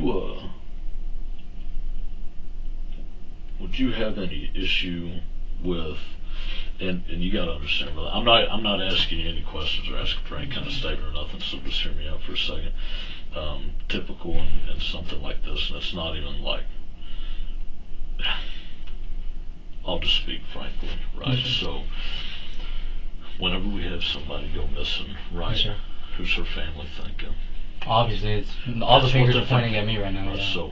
So with that, one of the things that we do, obviously, that's why we're talking to you, right? And that's why we're going through all these steps right here, so that we can find out whatever's going on. Okay. Yes, Now, one of the things that we would like to do, if you're okay with it, is I'd like to collect some scrapings underneath your fingernails. Okay. Would you be cool with that? That's fine. Okay. Then what we're gonna do is I'll have one of our ID techs come up to do that right quick, and then hopefully we'll be just about wrapped up after that. So I can't leave right now in any type of way. No, we still have some investigative measures that are going on. Pending those, because obviously the vehicle's here, or the vehicle's in our custody and it's being searched. Okay. Your phone is not going to be subject to that. Okay. So while we're doing some of this, you're still going to have to be here. So am I being detained now? Yeah, and I know it sucks, Bubba, but it's just one of those things that, Okay. you know, I mean, it's what it is. It's our jobs. It's not like we're saying. So you did so I'm something, being but this arrested is- right now. No, you're just detained. Okay. Okay. It's a difference, right? You're not being charged with anything right now. However, you're not free to leave either, because we So are doing when will these I be free to investigative leave? measures. Because you So said a it while kinda- ago that I was okay to leave a while ago, right? Man, I absolutely hate when people do that. When they get on you because you changed something. Like, you said XYZ. Like, things change. Look at your freaking finger, dude. You think we're going to let you walk out the door? Some things changed. Yes, some things changed. Okay. You don't mind me asking? I You can't. don't mind me asking? I We can't. can't answer any Yeah, I can't. I mean, that's I can't. I mean, that's just kind of protocol for us. I can't going on. Tell you, but I am telling you something. But I am telling you the circumstances are. what So the once circumstances the are. guy comes up here to do the little scraping thingy, right? Yeah, I'm gonna have somebody come up. Yeah, I'm gonna have somebody come up here. Yeah, that's good. Yeah, cool. And so, yeah, and so hopefully they'll be doing that. Hopefully they'll be done with the vehicle, and then we'll see it. And then we'll see it. See at that point what? See at that If you're point gonna what? be free to leave or not. If you're gonna be free to leave. If you want to reinitiate contact at any time, What do you mean? I'll come to like if you want to talk to me at some point, I'm just not gonna ask you any more questions. I'm just not gonna ask you any more questions since I told you. Yeah, because some of these circumstances may over your rights, make sure that we go over your rights before we go asking first questions. So you're gonna give me my rights now? So you're gonna give me my rights right now? If you want to discuss more for us to ask, but we're gonna do that before we can. But we're gonna do that before we ask any more questions. Basically, what I'm trying to convey to you. No, you're not arrested right now. No, you're not arrested right now. You're not being charged with anything right now. Okay. You're also not free to leave. You're also not free to leave. Right. It's kind of this weird gray area right now. And the reason for that is because that we do think just in the course of doing our investigation, because typical in these cases, always gets pointed at. So usually for us, it's just a matter of like, all right, well, we did this, and this, and it showed what it showed, right? We wouldn't be doing our jobs right if we didn't go through those measures. Okay, all right. Man, I don't know what happened. Okay, yeah, I'm not sitting here saying that you did anything wrong. Okay, it's just this is part of the process No, for of us to course I find out understand. answer all the questions that we can. Okay, I understand. so that's the only reason you're not free to leave right now. Yeah. Just because we feel like we do need to do that for the preservation of any potential evidence, if there even is any. Does that make sense? Or even any evidence that would show that you had nothing to do, that you did nothing wrong. That's evidence we would want to preserve too, right? Mm-hmm. So that's why you're not free to leave right now. Okay. Okay. But I don't want to make you uncomfortable, nothing either. So restroom, water, food, like I said, I think I got some pizza back there. I know I've got some candy back there. We can get you something to eat or have your mom pick something up or whatever. No, I'm good. You good Like I for a said, I minute? mean, I'm just gonna wait until like. Yeah, and I promise you, we're not going to try and drag this out. So how long is it gonna take to be. for the guy to come up here? It shouldn't be too long. I'm gonna step out here, call him, have him come up this way. Hopefully, we can get it knocked out like that. Fair enough. Sounds good. Okay, cool. Just knock on the door, wave, sometimes you get our attention. Yes, sir.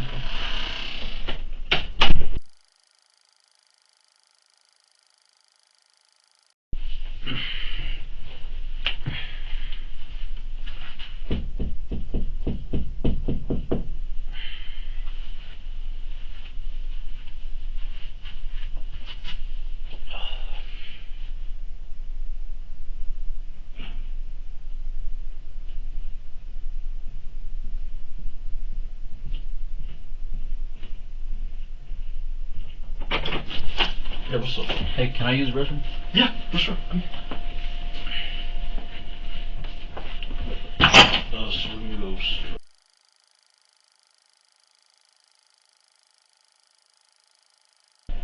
And this one right here, right? Yes, sir. Yeah, right there. And water, anything? No. Skills. I'm good. Appreciate it. Okay. Yeah, for real, we got skills. Do I have to sit in here the whole time, or can I sit out there and just get some fresh air? Cause I'm not gonna lie, man, I'm having an anxiety attack. I'm just trying not to Have you panic tried too much. just doing, like some. Yeah, I know. Yeah, I mean, I don't got my medication, but that's the only thing that helps me. Yeah. Okay. Can't even sit in the lobby with y'all or something. We're trying to. But not right now. We're trying to get this all figured out as quickly as we are- possible. So how long is this guy gonna take to get here? I don't know. She said that they ought to be on their way here in just a minute. Okay. So And then when they're doing their thing, we can keep the Yeah. door open and stuff like that. It's just we gotta have the door locked not locked, but locked from the inside. So. yeah. Okay. Because we're not always going to be standing out here. We're doing some other stuff. Yeah. If you need something, just knock on. Yeah, can I just get another cup of water? Yeah, for sure, bro. For sure.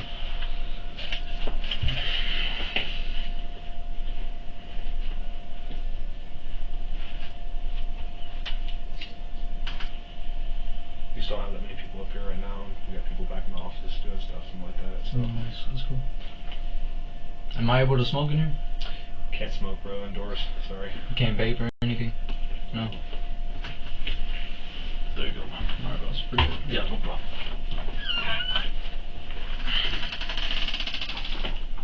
So Mario, with his rattler for a foot and all, is going to be allowed to leave. They kept him for a little bit and then they let him go. And that was one day after Madeline's disappearance. Well, if you remember Jasmine, they spoke to her on day number 1. She talked about Karen, who dropped off Madeline at her apartment late that night. So the investigation continues. They bring in Karen to get her side of the story and even a little bit more insight on the relationship between Madeline and Mario. So, thanks.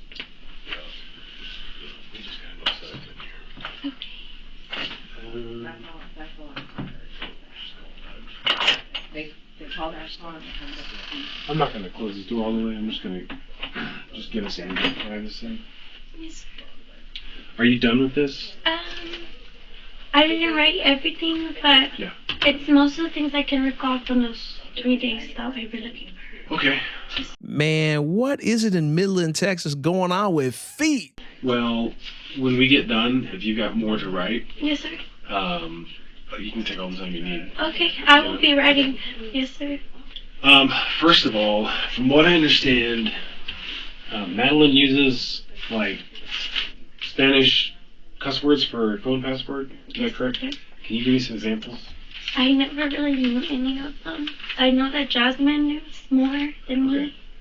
Well, somebody else is gonna talk to Jasmine, Okay. but you didn't know any specific words that she ever used.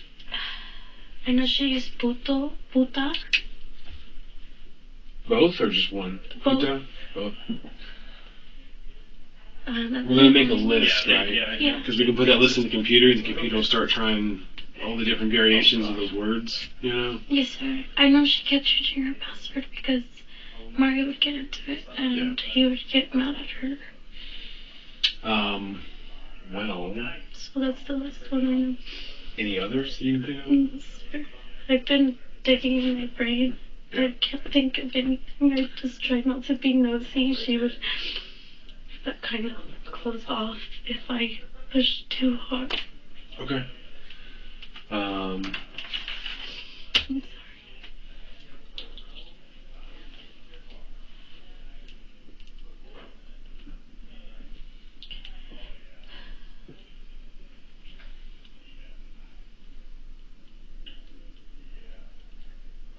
Do you know if he is in for questioning or if he's taped? Can you all tell us?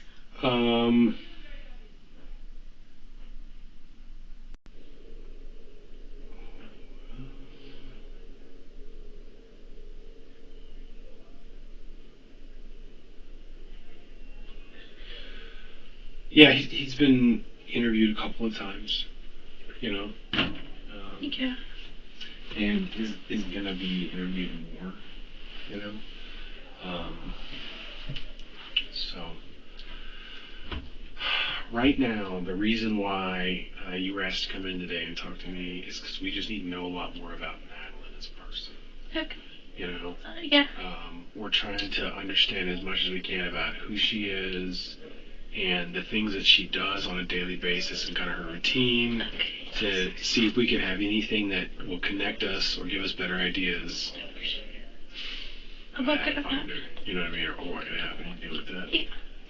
How long have you known her? Since we were in 9th grade. 9th grade? Yes, sir. That was, we graduated about 3 years ago, so that was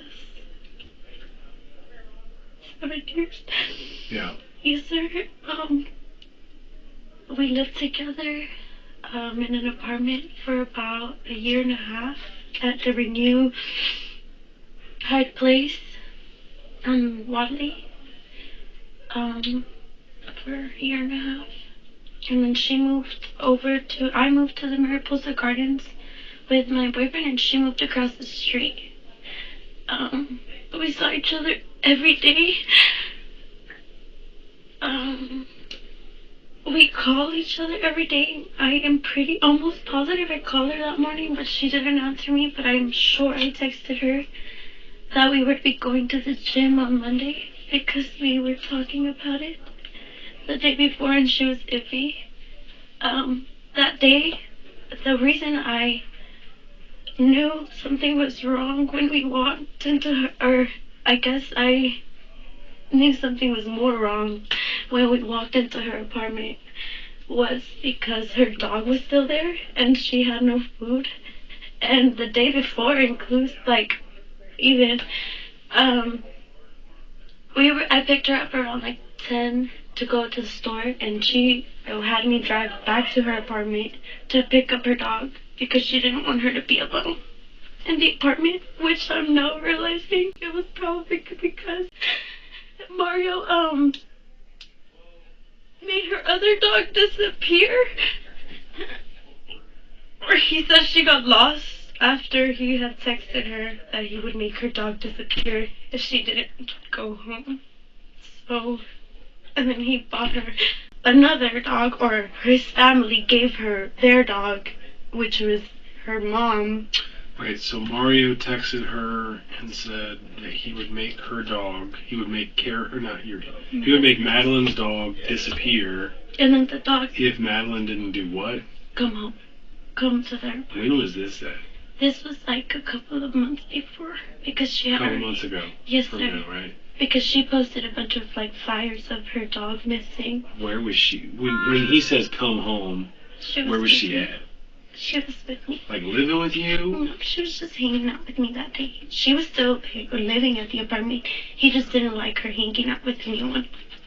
And he said, come home, right then. I never read any text because she was very but she did tell me after her dog went missing that it's Madeline, you don't think he could have done something to her because it just so happens that y'all were arguing and out of nowhere her dog is missing. And she was like, I do think that he did something to her because he used to tell me he was that if I tried to leave him or that he was gonna kill the dog. And when Madeline left that day and she came back, the dog was gone, and he had told her that he was out there looking for her and that he didn't realize that the dog followed him and left 3 stories up. A tiny dog that runs in front of you all the time. So the dog she has now, she's only had for a couple of months, but that's his parents' dog. And she's about 6 years old, and yeah. Yes, sir. She actually didn't like to leave her dog ever. She would go to Petco all the time to buy her new food because she was really picky and her teeth were rotting, so she had to eat different food. And I think she has some food getting delivered too. She told me she had some farmer's dog's food getting delivered. I just don't know what happened with that.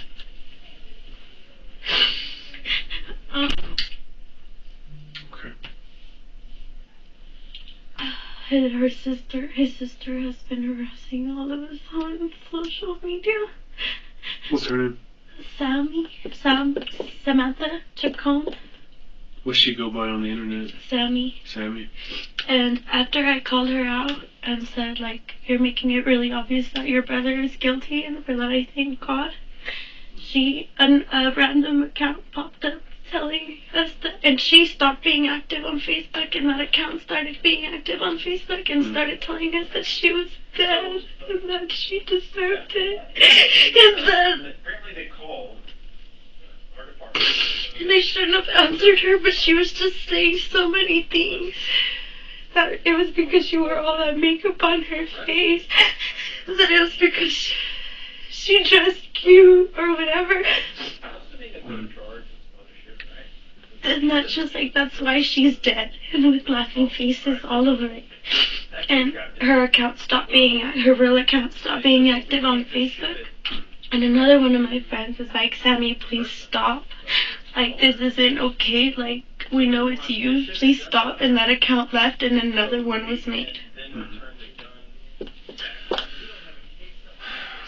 And Well, that we know about. And she actually had Kathleen, Kat, Huh? saying that they were together. I have the messages where Kathleen or his sister sent them to Allie, and she has the messages of Kathleen saying that she was with him that night. But then later, throughout, like when we started saying like you're gonna, Who's Kathleen? At first his sister said that was his cousin, and then Kathleen said that they were that night that they fucked. So I don't know if that's still his cousin. Oh, Kathleen is saying that she had sex with That Mario. night. Yeah. But then she all took it back. She took all of it back and said that they never had her back, so she wasn't gonna lie for them. So she stopped. Yes, sir. Well, let me go back a little more, and I want to focus on Madeline's life a little bit, okay? Okay, yes, sir. So you've known her since the 9th grade. Yes, sir. You guys were roommates for like a year and a half. Yes, sir. Um, She lived at my house with my parents when she got kicked out after 12th grade for also a year before we moved in together. So we actually lived together for about 3 years. and how long has Madeline been with her current dude? About a year now. About a year. Yes, sir. So. Okay, I found this on the web. For how about... Sorry. So that being said, like, was she with anybody before that?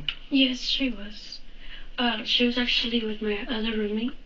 His name is Nathan Rodriguez. Okay. I actually called him the night that we were looking for her.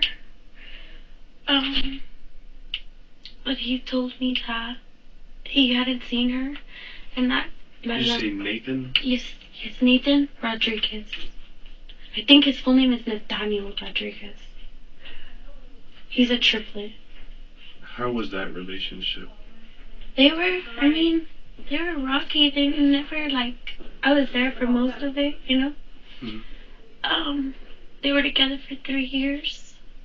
They were, like, really funny together. If I'm being honest, when she started dating Mario, I didn't really think she made her as happy. Or she didn't look as happy. They broke up because Nathan cheated on her.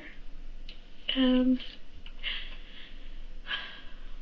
yeah, they stopped talking, but we would all hang out together still from time to time.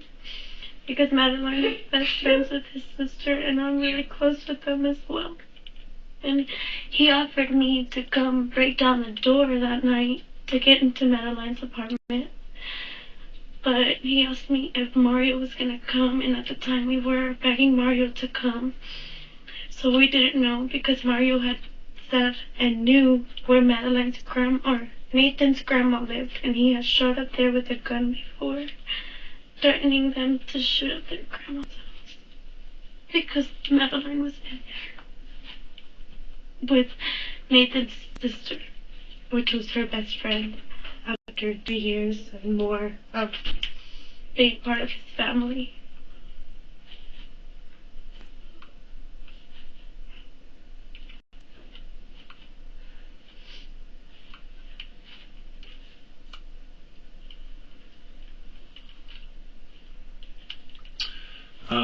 Was she dating anybody before Nathan? Like, seriously dating? Oh. No? Was that kind of like her first major boyfriend, Nathan? Yeah, it was. So how did she meet Mario in the first place? At a bar. At Woodrow's. She was working there, and he would take flowers pretty often. Oh, really? Yeah. She was working at Woodrow's and he just would go over there all the time? He started kind of getting to me. I was like kind of obsessive. And at some point, Madeline, like, he would send her money like randomly to text him back and like to do stuff like He that. would send her money to get her to text him back. Yes. How would that work? I mean, like how would he send her money?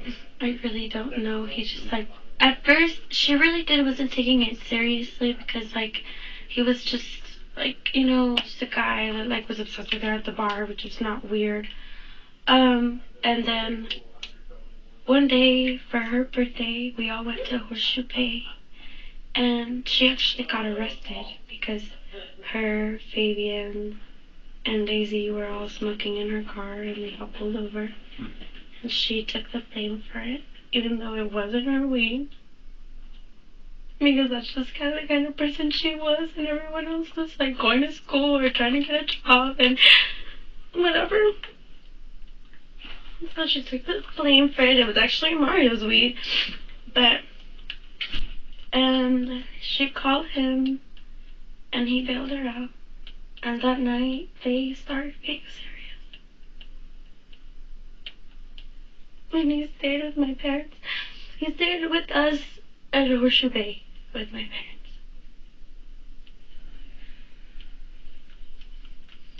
And that night, I think I never liked him because he just gave me a bad vibe. But that night, I think Fabian was like, oh, you should, you know, give him a chance. Like, he really cares. He drove all the way down here to, like, bail you out. Like, he paid the whole thing. And, like, to me, that was a little excessive. But to them, they was cute, so.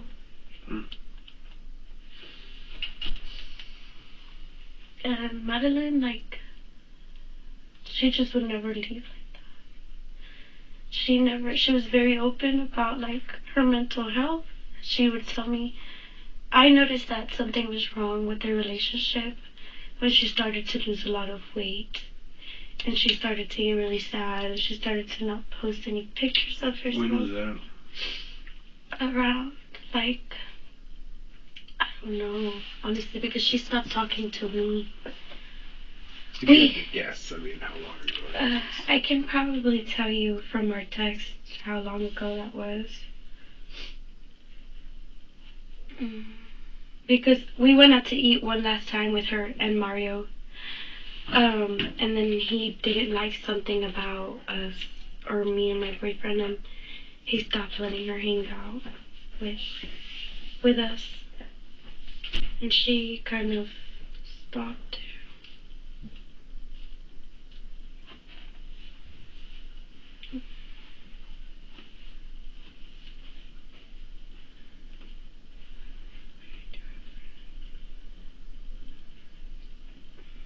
I know the day that he threw her against the wall and he hit her. The first time she ever actually told us about it was when she told me, she told Nathan, she told Allie, she told quite a bit of us finally, and we all thought she was finally gonna leave him. But then she just told me that he would like break in, and I told her like, that doesn't scare you, like that's not the friend, like move in with me, like come and stay with me, like you can stay with me. He won't show up to my apartment. I have told him multiple times that if he shows up at my apartment, the 2 state troopers that live there will show up before him. And he doesn't call me, he doesn't blow my phone up, he blows up everyone else's phone, not mine. I've never liked him. I told her that when he was home, I didn't want to be there with him, so that's why I don't really know him that well.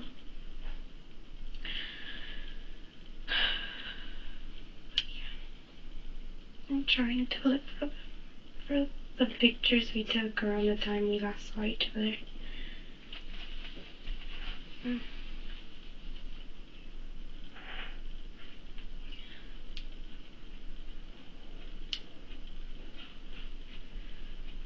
But yeah.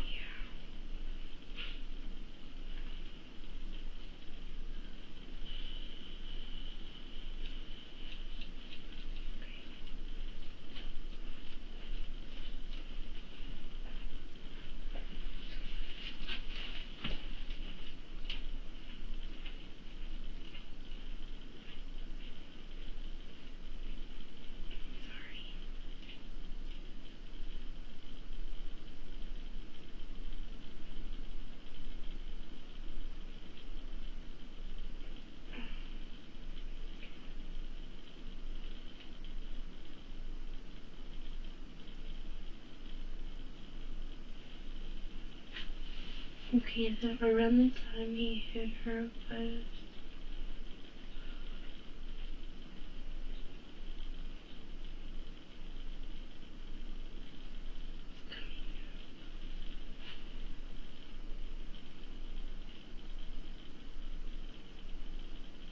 this is the time they went to Horseshoe Bay and they found on May 28th, and that's when their relationship really started. On May 28th. The last time me and her hung out and he kind of stopped, but he stopped showing up was June 5th. Okay, so what happened June 5th? That's when... We all went out to eat and he just, we had been going out to eat for a couple of times now, and I don't know what happened that he stopped letting her hang out with us. Like nothing happened, we were all hanging out.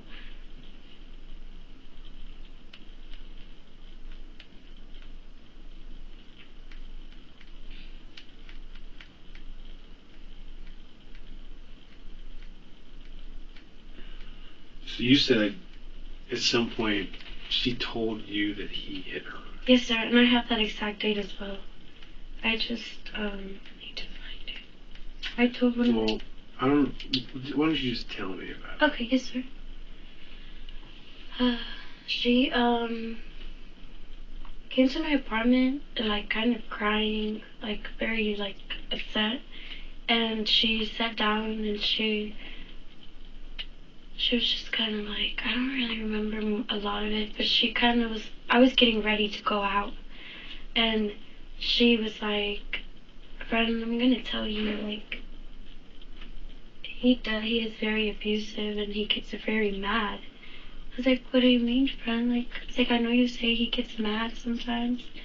It's like, but what do you mean? Like, and she was like, he threw me against the door today a couple times. I was like, how did he throw you against the wall? Or against the door?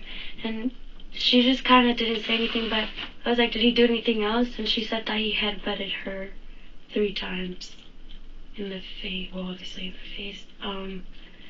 And she actually had scratches in the back of her neck, like right here. And that's the only thing I saw because she was wearing like a sweater. And my friend and I actually like asked her like, friend, what happened? Because when she came by later to also get ready, because her shirt slipped a little bit and you could see the scratches on her arms. You think this, when she says she got thrown into a door and headbutt, do you think that was all one time that she's talking about? Like, all happened on the same time? I think that had just happened, and that's like she finally had like, because what she told me was, I'm gonna tell you so I can't go back. That's exactly her words. She said, so I'm gonna tell y'all so I can never go back. But he actually sent an Uber for her that night. Okay.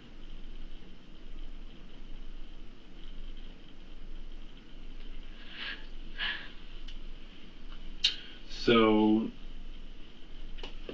when do you think that happened? Like, I don't need an exact date, but like, are we talking about like a month ago? Yeah, like a month, 2 months Something ago. like that. So in June, she's not seeing you guys for a while. How did we start talking? How did you start talking again? Yeah. I went to the club by myself to go, just like hang out with my friends. Which club we talking about? Why not? Why not? Yes, sir. I went in there, and Nathan was in there, and he was like, bitch, what are you doing here? And like, so we started partying. There's a bunch of videos of us like partying, and then Madeline called me the next day, and she was like, well, were you and Nathan like talking? And I was like, no, like we were just there, like we literally ran into each other and like started partying. And she's like, okay, like I don't want to be disappointed in you. I was like, friend, there's like nothing to be disappointed in. Like we're all been friends for years, like. And then after that, we started hanging out. And every single day we started hanging out again, almost. Okay. And then that week, actually, that she texted me and all that weekend, she went out with me, Nathan, and all of us. She went out on a party bus with us.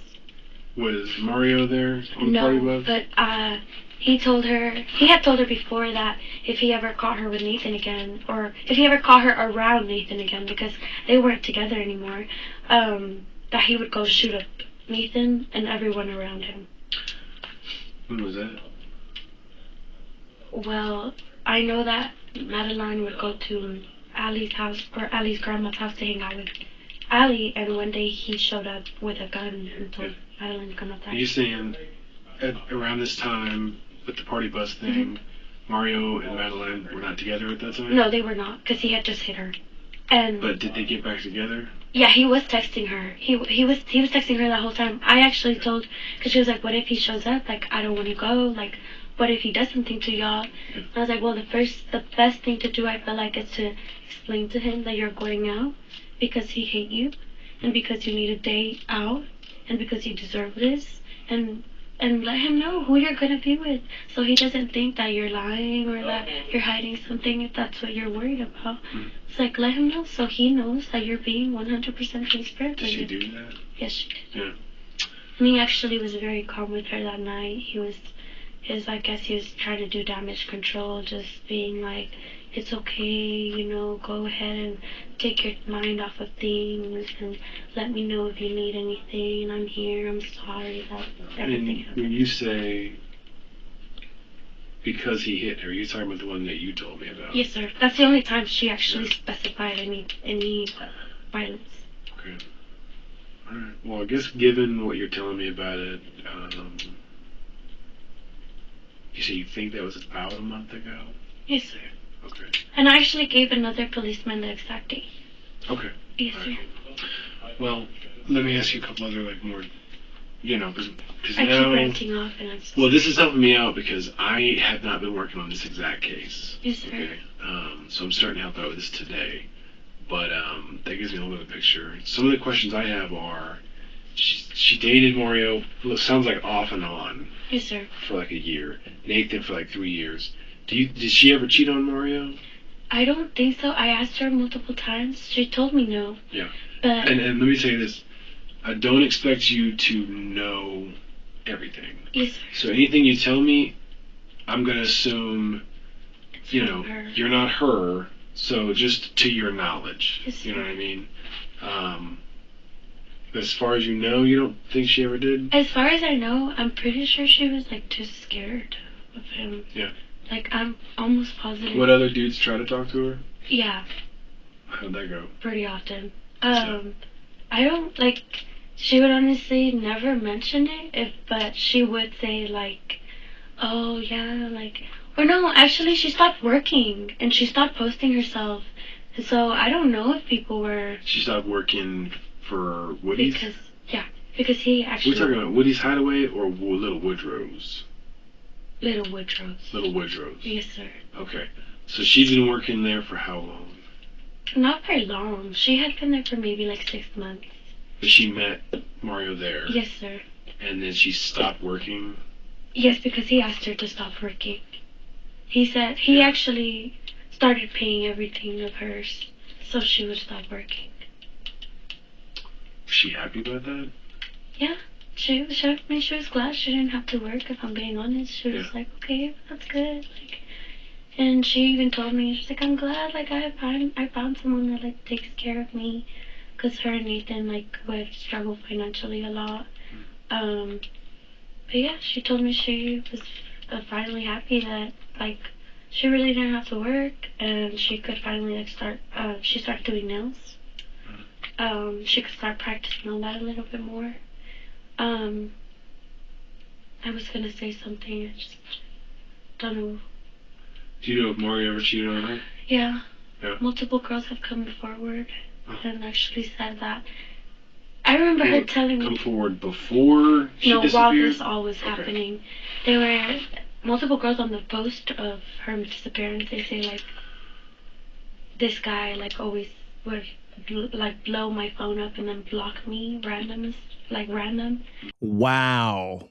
How many of you have seen that, either in your experience or somebody you know? Put a hand up in the comment section if you have seen a person who both is obsessed with somebody and at the same time, they're cheating with everybody. and that girl had said that she was having sex with him that night. And then... Well, so but did you ever hear about him cheating before this happened? She never, even when Nathan cheated on her, she never said anything. Yeah. It was just more like embarrassed about it than anything. But she did mention like, well, he's the one that broke the trust. He's the one that fucked up. Like, you know, kind of like alluring to him have done something. I know that when he went to the hospital, one of the nurses went to school with us, and Madeline he went to the hospital. Now, this story that she's telling about Mario going to the hospital, it gets redacted. It's like an entire minute-long section that's redacted because of HIPAA. The department, they redacted it. I didn't do it. So we're picking up on the other side of it, but that's crazy. He went to the hospital and some nurse. Let's see if we can figure out what happened. Who could figure out and piece together what happened after hearing the rest of the context?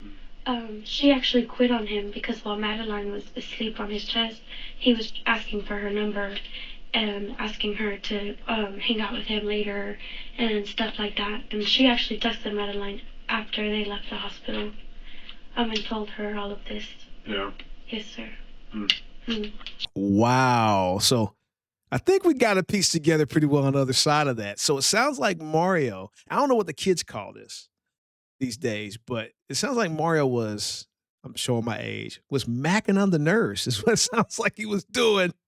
Golly, just picture it. Mario's laying there in the hospital, Madeline's head on his chest, and the nurse is coming in and out of the room, and he's trying to get her phone number. Wow. I wish I would try something like that. I wouldn't make it out of the hospital room. I wouldn't make it out.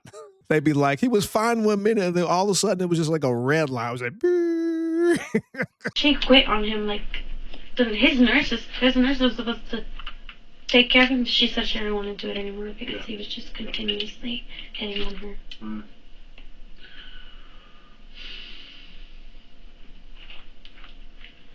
Where'd she work at before Woodrow's? Dillard's? Dillard's? Yes, sir. We worked there together. How long did she work at? For about 8 months, 9 months, somewhere around the line. Why did she stop working at Dillard's? Because the management was just really bad for both of us. Yeah. We didn't enjoy the management. Did you guys both leave? Yes. Yeah. What about before Dillard's? Do you know what she did? She lived with Nathan. We just graduated, so she lived with her mom. She worked at Sonic. Yes, sir. And we actually passed flyers to all of her Sonic workers, and they took all of them. Sonic, Dillard's, Woodrow's, and then Mario convinced her to quit her job. Yes, sir.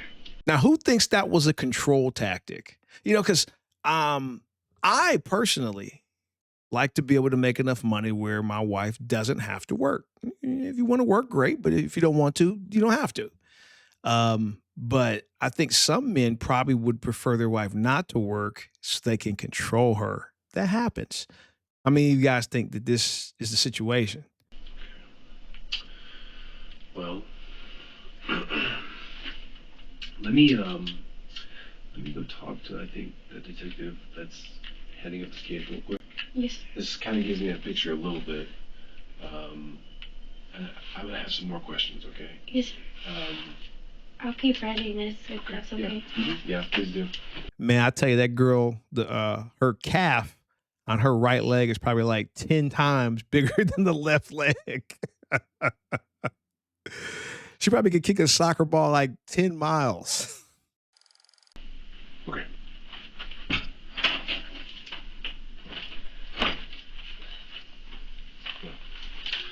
Let me go over a few things with you. Okay. When is the last time that you saw Madeline? Like, visibly saw her? Like, together? Exact time. We left my apartment at 11:59 to drop her off. I have doorbell camera footage. 11:59, what day? On May 10th. Me and my boyfriend actually dropped her off. Where is your apartment? Okay. So she left your place at 11:59, and how did she leave again? We took her home. You and your boyfriend Me and my drove her home? boyfriend drove her home. Drove her home to her place? Her apartment. Her apartment. Yes, sir. And we actually stayed outside. You said 11:59. Is that PM or AM? PM, right before AM. Right before midnight? Yes, sir. Because me and my boyfriend actually arrived at home. It's also on the doorbell ring camera at 12:19 AM. Okay. And how long was she with you guys that day? That day, she was with me, because my boyfriend was at work most of the day. But she was with me since, like, around 11. Okay, like just before noon? Yes, sir. She was with me for around 12 hours. What did you guys do? Well, first, she had to go to the store to get her friend a baby shower gift, which was, the baby shower was a couple of weeks before, and she was really embarrassed she never got her a gift. So. What store are we talking about? Target. Target. Yes, sir. So you guys went to Target. Yes, and we actually saw our other friend Stephanie there. And we talked to her for a little while. We grabbed a bunch of baby stuff because it was for Anna's baby shower gift. Mm-hmm. And then we went and picked up my little cousin in Gardendale from high school. We actually both walked into the office and checked her out. What time does high school let out? Like 3 o'clock? I actually picked her up early that day, but it was at 4 or something. I'm not sure how Greenwood high schools work, but... Greenwood? Yes, sir, Greenwood. Greenwood. Did I say Gardendale? I'm so sorry. Greenwood High. Okay, that makes sense. I didn't think they had a high school in Gardendale. But... Yeah, they don't. Okay. So, Greenwood High at about 4 o'clock. And the one thing you did between going to Greenwood and meeting her is you guys went to Target. Yes, actually, right before that I picked her up. We went to Target, and then we went and picked up her dog from her apartment. Where did you pick her up from? From her apartment. Her apartment. She was Yeah. home. Cool. After school, what'd you guys do? We went to the mall to pick out some shoes for my little cousin who had prom that Saturday. We actually stayed at the mall for a while looking for some shoes. Was anybody else with you guys at that time? My little cousin was with us. Right.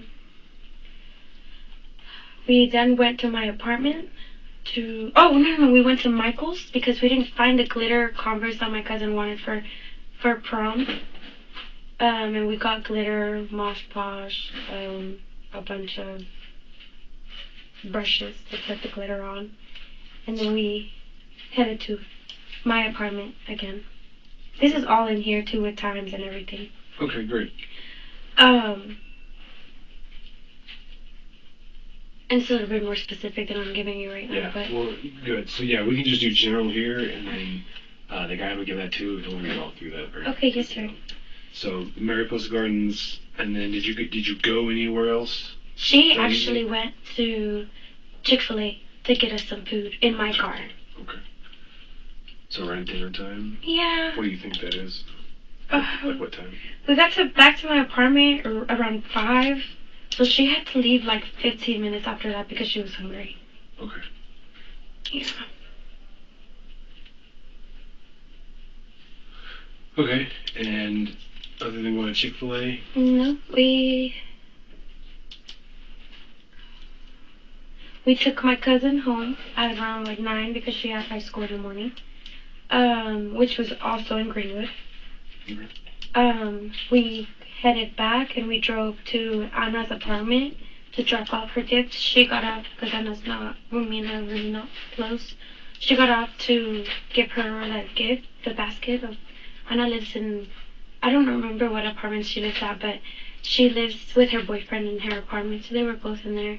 They both said they saw Madeline going in there and giving them the gift. Mm-hmm. And then she came back, and I was going to take her home because she's already 9, and it was like a weekday.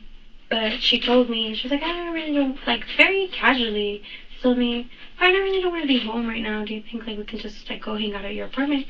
And I said, yes, friend, we can. And You say you can't remember which apartment complex Anna lives in? no, sir. But I can give you her number or her Snapchat or whatever you need. Can you tell me kind of where it's at? She was driving, so I'm not really sure where we were going because I was on my phone. Alright, yeah, we can figure it out.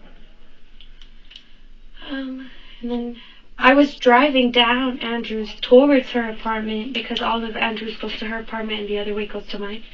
I was driving towards her apartment and she actually, like, midway driving towards her apartment, she was like, hey, friend, I really don't feel like being home. Like, do you think, like, we can go to your apartment? I said, yes, we can go to my apartment. Turned around, went to my apartment, and we got to 11:59 when we were walking out the... Okay. Yes, sir. Well, what did you do before you met Madeline?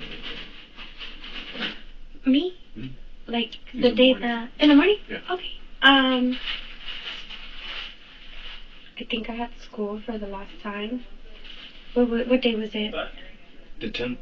Oh, was it Thursday? Question. At this point in time, Mario is probably their prime suspect, just at this point in time in the investigation. But if it wasn't for Mario, could she be a prime suspect? I mean, look at her foot. Her questions are kind of all over. I mean, her answers are all over the place. I think I was. I might have had my last day of school. I think you know if it was your last day of school, ma'am. Okay, me neither. Okay, calendar. Wednesday. Okay, no, I didn't have... I did go to class to see if... No, that was Monday. I had finals. I think I just woke up, watered my tomato plant, watered my flowers. I have videos of myself watering my flowers, and then I went, changed, got ready. We were talking on the phone the whole time. What time do you think you watered? Around like 8 or 9. Somewhere around that time. I usually wake up pretty early. So did you leave? No. You didn't leave the house? No, because I was just in my pajamas and like, I didn't really. Okay, that's cool. Yeah. Do you know what kind of bedding, like what kind of blankets and sheets? Madeline has? Yeah. Gray. Gray, like, I think it was like, I'm pretty sure it was gray. I'm not sure if she only has sheets. Gray, I'm sorry. Gray what? Gray sheets. Sheets are gray. Okay. Yes, sir. Gray. I'm not sure if that was her bedding or her sheets, but I'm pretty sure her bedding itself was gray as well because the whole bed is gray. So the sheets and the blanket and all that's gray? I'm almost positive, yes, sir. Just never really slept in her bed after we moved out. Okay. Yes, sir. So, when's the last time you've been at her place? That morning when I picked her up, because I took her, Like, in her place? Yeah, because I actually gave the dog food. Because she had bought food for her dog, but she didn't like it, so I brought my dog's food. And I put cheese on top of the food so her dog might eat it while she was getting ready. So she's talking about this right here. She's talking about whatever the hell this is.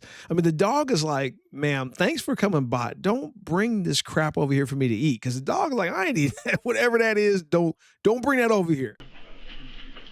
And actually, I noticed at the apartment when that day that I picked her up, it was not clean. It was dirty. She didn't have time to clean it. But the day that she went missing, which was the next day, when we finally got into her apartment, it was completely clean. So that's a prime example of why many people will tell you not to speak with the police, even if you're not a suspect. If it wasn't for Mario, I really believe she would have been their number one suspect. I mean, we've seen it before, killer couples and stuff, where a girl and a boy take out somebody together. I mean, how do we know that she wasn't sleeping with her man and she decided to take her out? I mean, we don't know that. And based on her behavior, it could have been plausible if it isn't for Mario. Mario looks like he's the dude, you know what I mean? But she don't look innocent. Every red flag you can think of watching interrogation, right there. I mean, it's just really, really bad.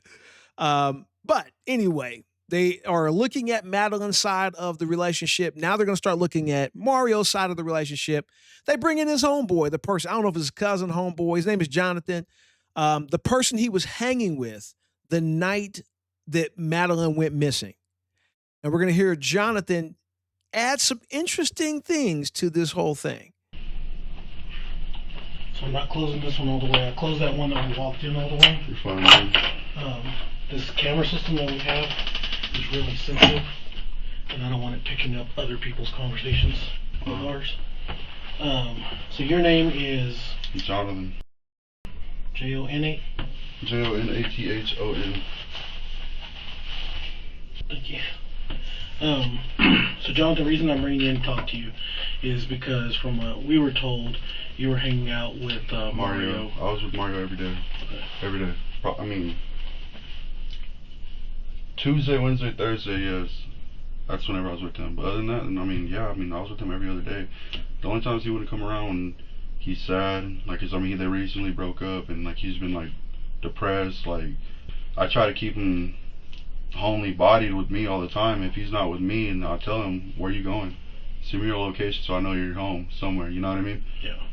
And, I mean, he's just been depressed, really, man. And that morning, I seen that Madeline's picture on Facebook, dude, and I texted Mario. I said, bro, and then I called him. I said, are you okay? He said, yeah, why? I was just like, Madeline's picture is all over Facebook right now, bro. Like, she's gone. He said, I know, dude. I saw that, and, like, his sister had showed him that, and, I mean, he said it's making him go crazy, and I was just like, I hope she's okay, man. And, I mean, from there, I mean, she's still missing. Yeah, This Sunday that just passed, Sunday that just recently passed, yesterday. I know. No. Yeah, week ago Sunday. He was in his truck, crying, upset. I know he's been depressed. I mean, I talk to him all the time, like, bro, I mean, you're welcome to come to the apartment anytime. Come chill with me. I don't want you to be, I love Mario, I don't want him to, you know? Sometimes I feel like he don't want me to know too much of him being like that, because he's going to think of, like, me thinking of him different. I mean, it's not even about that, dude. Like, I don't want you to be sane. Yeah.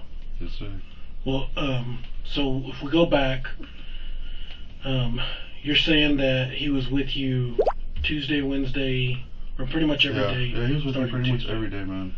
Okay, so apparently Maddie works at Clear Springs recently. Is that right? Yeah. I didn't know that. Okay. I didn't know that until the other day he had picked me up. I don't know what day exactly it was, but he had called me and asked me if I wanted to go with him to go pick up a milkshake, and I said, yeah, I'm bored anyway, I'll go pick up a milkshake with you. We went to Chick-fil-A to go pick up the milkshake right there off the loop, right there by Clear Springs. And he got the milkshake, and we went to Clear Springs. I said, what are we doing here? And he didn't really say nothing much. And he said he got off real quick, and he came back out without the milkshake. I said, what happened to the milkshake? He said he threw it away. I said, so why'd you throw it away? I could have had the milkshake. And then we were driving around the building. I saw Maddie's car. I said, bro, you don't gotta lie to me. I mean, if you wanted to bring your girl a milkshake, just tell me, bro. I'm not, you know what I mean? Yeah. And he said, yeah, I know, bro. It's just, we're still going through it, and I'm trying to work things out with her. And then we just dropped off the milkshake and we left. And I don't know, dude, that's just crazy, man. Well, so Tuesday, and again, dates are still trying to get figured out with everything. Supposedly, he went over there to Clear Springs, and there was an argument between him and her. At Clear Springs? And they had to tell him to leave. Really? I didn't know that. Which I don't know if that's when he took the milkshake, or if it's I don't know. time, or... I don't, because like I said, I don't remember, like, dates and times. Okay. So, during these last those days that you're mentioning, were him and her hanging out together at all? Not really. No. Because I asked him, I said, have you talked to Madeline? He said, no, bro, I haven't talked to her in a day. She didn't want to text me back. And that was that night. That was the night, I don't know if he told you, we went to the bar. We went to the bar, I don't remember what day it was. So we went to the bar one night, and then the next day, I went to go chill with him at his grandma's, and that was the night that the cops at first went to go talk to him at 2 in the morning or something like that. I had left around 10 o'clock maybe. So I wasn't there too long because I just went for a little bit. And then that next morning is or the next day he got picked up, and then I guess y'all talked to him. Well, so just based off of that night. Which night? The night that y'all went drinking together. So, if I'm being told right, you called him, asked if he wanted to go have some drinks or hang out or something. Right. He came and picked you up. Right. And then y'all went to Fast Freddy's? We went to Fast Freddy's. That was the first place we went to, and there was nobody there. So I said, bro, I'm not going in there, bro. Yeah. And then we went to, I said, let's go to Hot Shots. And we went to Hot Shots, and we probably stayed there for about like an hour. Not too long. And then I told him how to work the next morning, so I can't do nothing too crazy. Okay. And then he took you back and dropped you off. Right. And then he went back home. And I called him. I called him just to make sure, because like I said, he's been depressed, and I mean, he told me he might go chill with the girl, but I was like, well, whatever you do, just let me know. He didn't call me, so I called him. I don't remember what time. Probably like 11, 12. I don't know. It was late whenever I called him just to make sure he was home. He said, yeah, he was home, and he was just laying in bed. I said, all right, then I'm going to bed. Okay. So he kind of said the same thing, just that I think from his phone call, it was like 11:06 p.m. that you called. I guess that was right around the time that he was pulling up to the house. Okay. So then he gets to the house and he's there. Now where the issue is coming up is what his time frame was after that, and some of the stuff that he's saying is not matching up with some of the stuff that we're finding, which, you know, this has already been brought up to him. Obviously more's come up since then, but what the issue is there's a history of abuse between the two of them. And yeah, I didn't know that, because I haven't seen Maddie in a long, like, every time we chilled, we would watch movies and just chill. I mean, she was always quiet. I mean, she was cool. Yeah, I mean, she's made me like food before, like enchiladas a while back, man, and I didn't know, I mean, if they were abusive or not. I mean, to me, I mean, they seemed like they were great. I mean, he was always buying her like all kinds of stuff, Gucci stuff, buying her nice things, you know, and flowers all the time, every Monday. Well, and it may be bad wording to say abusive. It sounds like no relationship's perfect. They were good. And then bad, they were bad. No relationship's perfect. And what's wrong is wrong. What's right is right. And I hope he didn't. I pray he didn't do anything wrong. I don't know anything. Well, he talked to him about this. We'll try to figure this out. What he told me is he's the one that told me about it. He said that it was right around the time that I guess they've been on again, off again, breakup wise, but that they had actually like broken up in April. So this is just what he's telling me. And then, like I said, the timeline he's given afterwards is off. Another concern is that she's been missing now since May 10th. So the last time that she was seen by anyone is May 10th, 11 p.m. And that would have been the night that whenever they had heard screaming or whatever. Yeah. And again, I mean, what night was that? Well, it was the night that y'all went drinking together, but I mean, I guess it was technically the next morning. You know what I mean? Like, you dropped him off, or he dropped you off. He was at Grandma's house, and it's 11:06 p.m. on May 10th. And then the arguing would have been May 11th at 1:30 a.m. So then there's that. And then, like I said, asking him, you know, is there any reason that your vehicle would have been anywhere else? He said no, that it would have been there at that house, no other reason. There's other stuff that shows that that's not accurate. Talking to his uncle says he's the only one that drives that vehicle, so for us to see that vehicle anywhere else obviously is not matching up with what he's saying. Right. His story and his timeline of his story differed pretty well. So I went out, and I give the benefit of the doubt as much as I can. Right. But when I went out, it was 1 a.m. No, a little after 1 a.m. when I talked to him, and this would have been on May 12th, I guess, technically. The morning that you were there, and then we went and talked to him the first time. I guess I probably showed up a little after you left. The morning. Were you there at like 1 a.m.? No. At his house? Mm-hmm. No. Okay, I was there that night. Okay, the day after we went drinking. That was the day.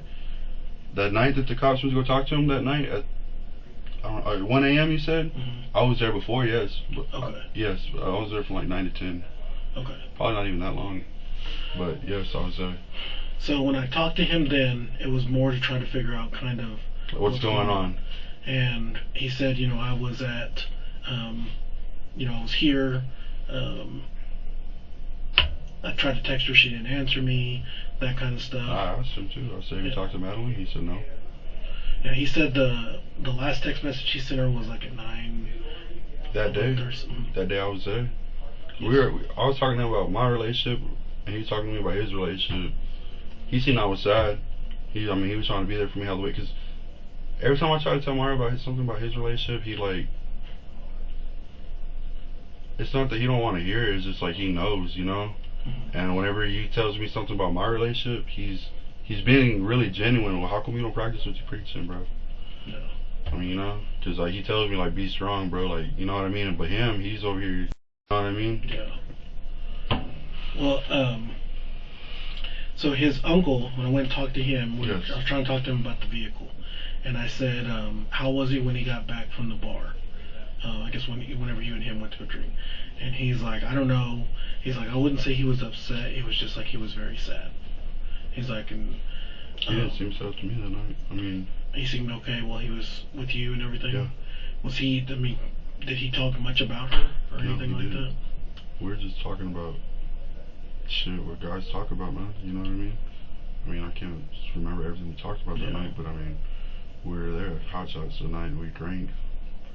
About like 10:30ish, 45ish, something like that.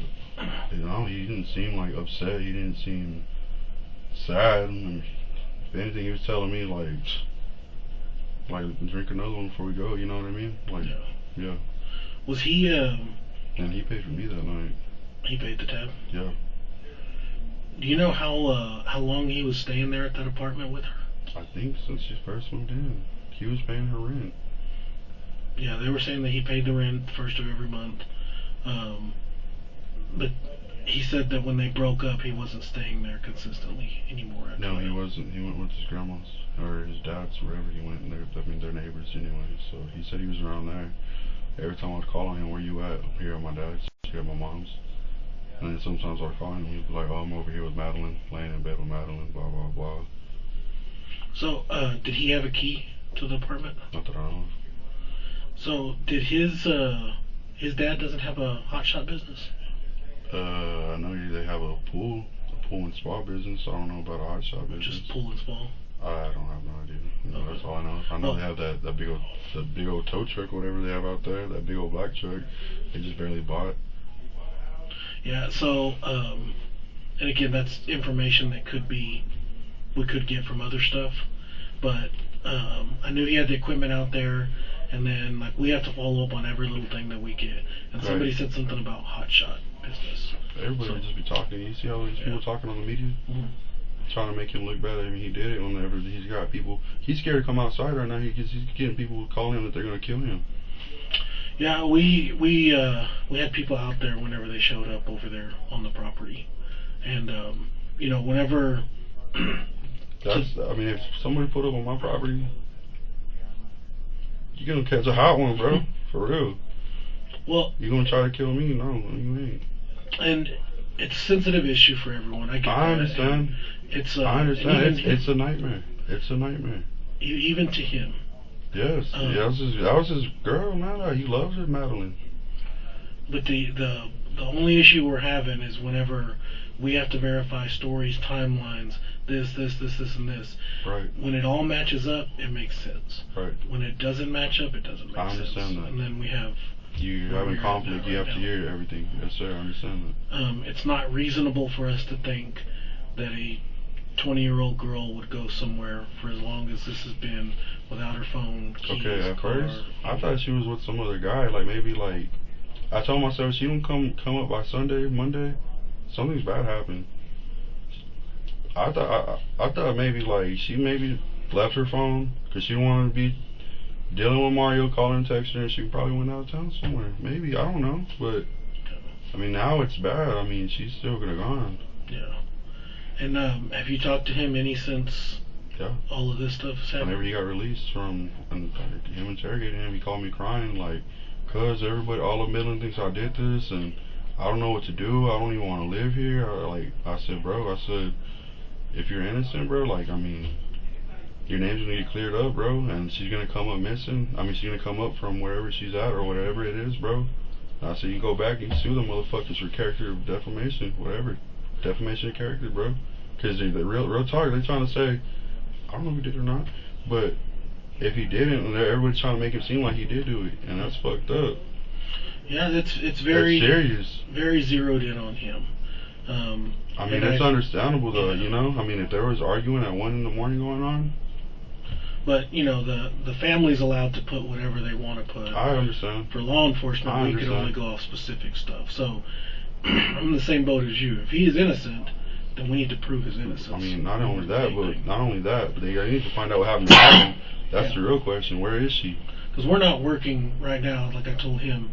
This is not a criminal investigation into a particular charge. Right. This is Madeline is missing. That's the case. Her. Madeline, not Mario.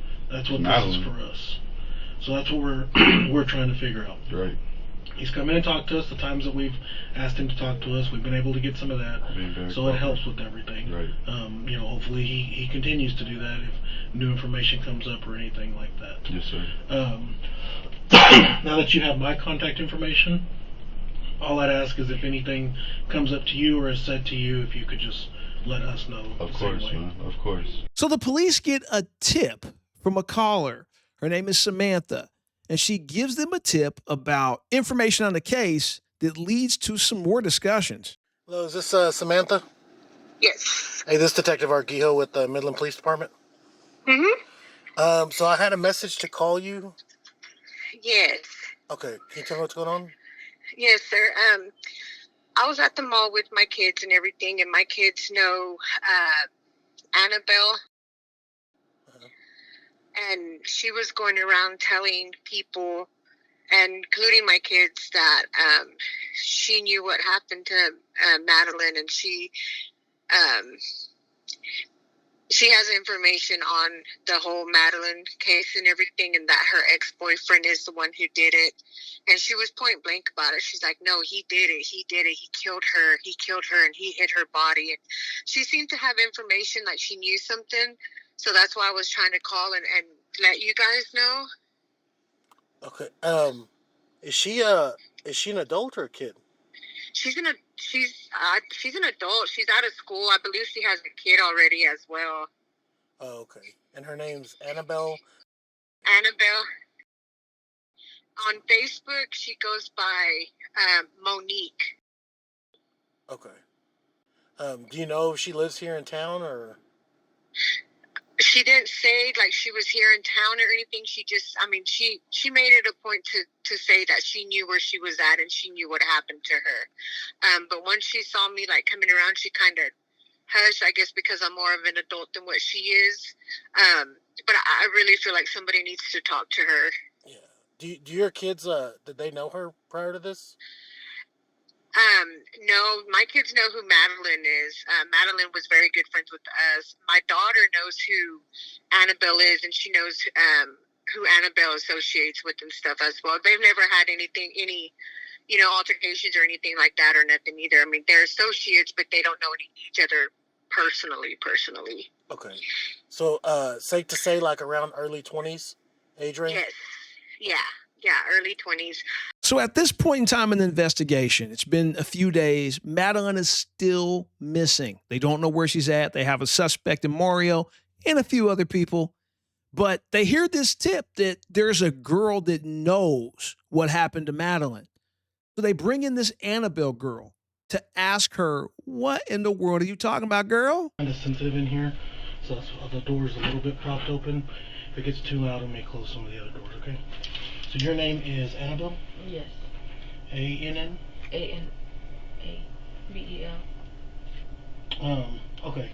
So, depending on what the nature of the crime is, we don't really like to go to people's houses and just say, this is everything that's going on, because this is your business and this is what's coming up.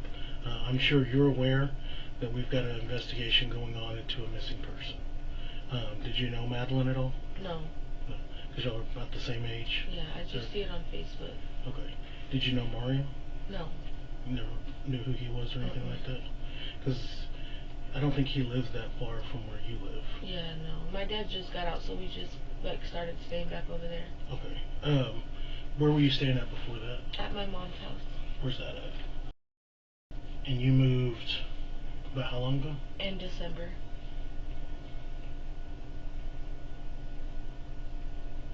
So, when it comes to any type of case that we have, there's always there's case information, there's information that witnesses have, there's information that's provided that's not truthful witness information, and then there's social media. Like, the more attention something gets, the more information that's going to be filtered in. So I'm sure you've heard things that have been going on as far as everything with the case. Do you have social media? I do. What all do you have? Like Facebook. So, I mean, have you seen a lot of it coming up on Facebook? People saying different things. Have you heard anything about anyone saying, like, where people need to look or anything like that?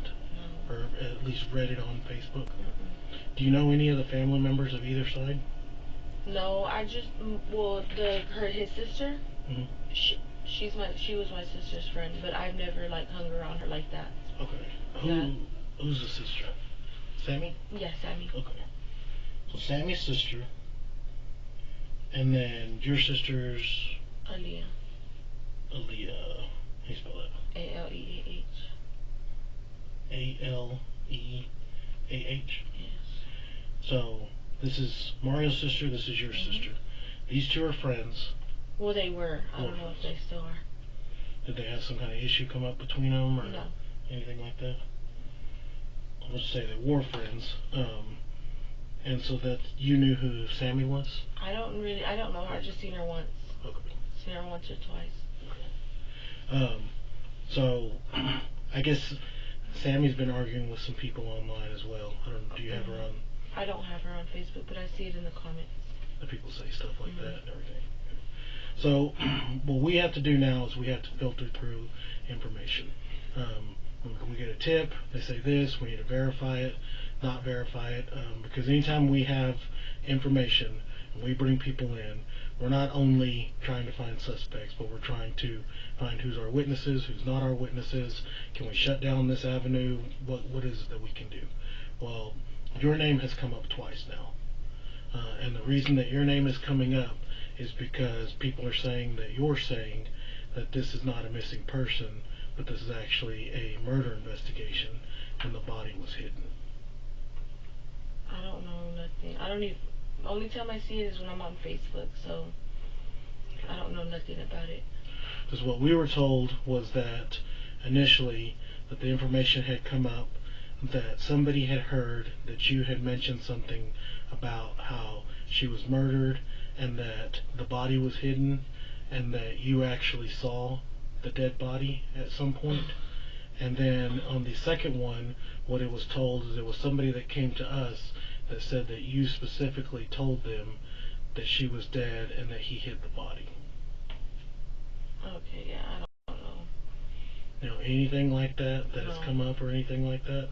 Is there any kind of information that you would have on your phone to show that you texted somebody this, or no. you called somebody and talked to somebody about this, or anything that could help show different from what this is? Because in this investigation, a lot of stuff has come up, obviously, but people say Annabelle. I was like, okay, Annabelle. Do you go by a different name on your Facebook? Yes. Is it Monique? No, but it's the same name, but it's just. Like the AI on Snap? Yeah. So,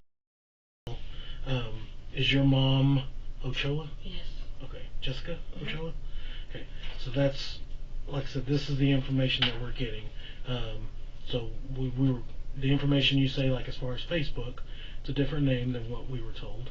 The mother's the same thing, and then your age range. My sister's Monique, yeah. Your sister's Monique? How many sisters do you have? 4. But her, that's her Facebook, Monique. This is Monique? Yes. Okay. But her running. So, is Monique. Monique. And then, I know it's just one T, but, and then who's your other sisters? My other sisters? One's name is Audrey. And then? Angeli. How you spell that? Angelle. So you've got Aaliyah, Audrey, Angeli as sisters, and then you that fall under are all your last names? Yes. So everybody's last name. So the questions that I've asked you have been, did you know Madeline? Do you know Mario? And then do you know Sammy? And you said you knew Sammy through Aaliyah. So Aaliyah knows who Sammy is. Do you think Aaliyah knows who Madeline is? No. Do you think she knows who Mario is? No. Do you think Audrey knows who Sammy is? No. Do you think she knows who Mario or Madeline is? No. And then what about Angeli? So what is it that you think that would have came up that they would have mentioned your name? I don't know. That's weird. Like, I really honestly don't know. I've only met the girl like once or twice, and I think this was before anything happened, so I don't know. Because, it's a specific name to give and specific information, so we have to check with it. So, the only, and I don't have any reason to believe what you're telling me is false, but it's the same disclaimer that I have to give to everybody. If at some point we find that there's information that is different than the information that you've given me, then I have to realize that you provided false information. Okay. And at that point, I have to wonder, did you do that because you were scared? Did you do that because you were involved? Or did you do that for another reason? And this is why I always make sure that I verify the specific questions that I ask, because I don't want it to be confusing or anything along those lines. I'm not anybody that thinks that everybody that comes in here lies to us, because a good chunk of the people that come in here tell us the truth. But sometimes we don't get that. And that's why I just have to be very clear with you. Now, this is a really interesting part right here. I'm stopping it intentionally right here because I had a viewer that asked me about Miranda before, and I'm no expert. I'm just like you guys. I'm a true crime fan. But I have learned a few things listening to a lot of people, watching a lot of stuff. And this is one of those spots where I think Miranda has to be done, unfortunately. You're just interviewing somebody, you're just getting information, but the minute they believe they could be charged with something, the minute there's a chance that they could say something that could get them charged, you have to Mirandize them. At least that's my understanding. You tell me if you see it any other way. To try to make sure if there's anything that you know that maybe could help us in this investigation. Or even if it's anything you may have heard.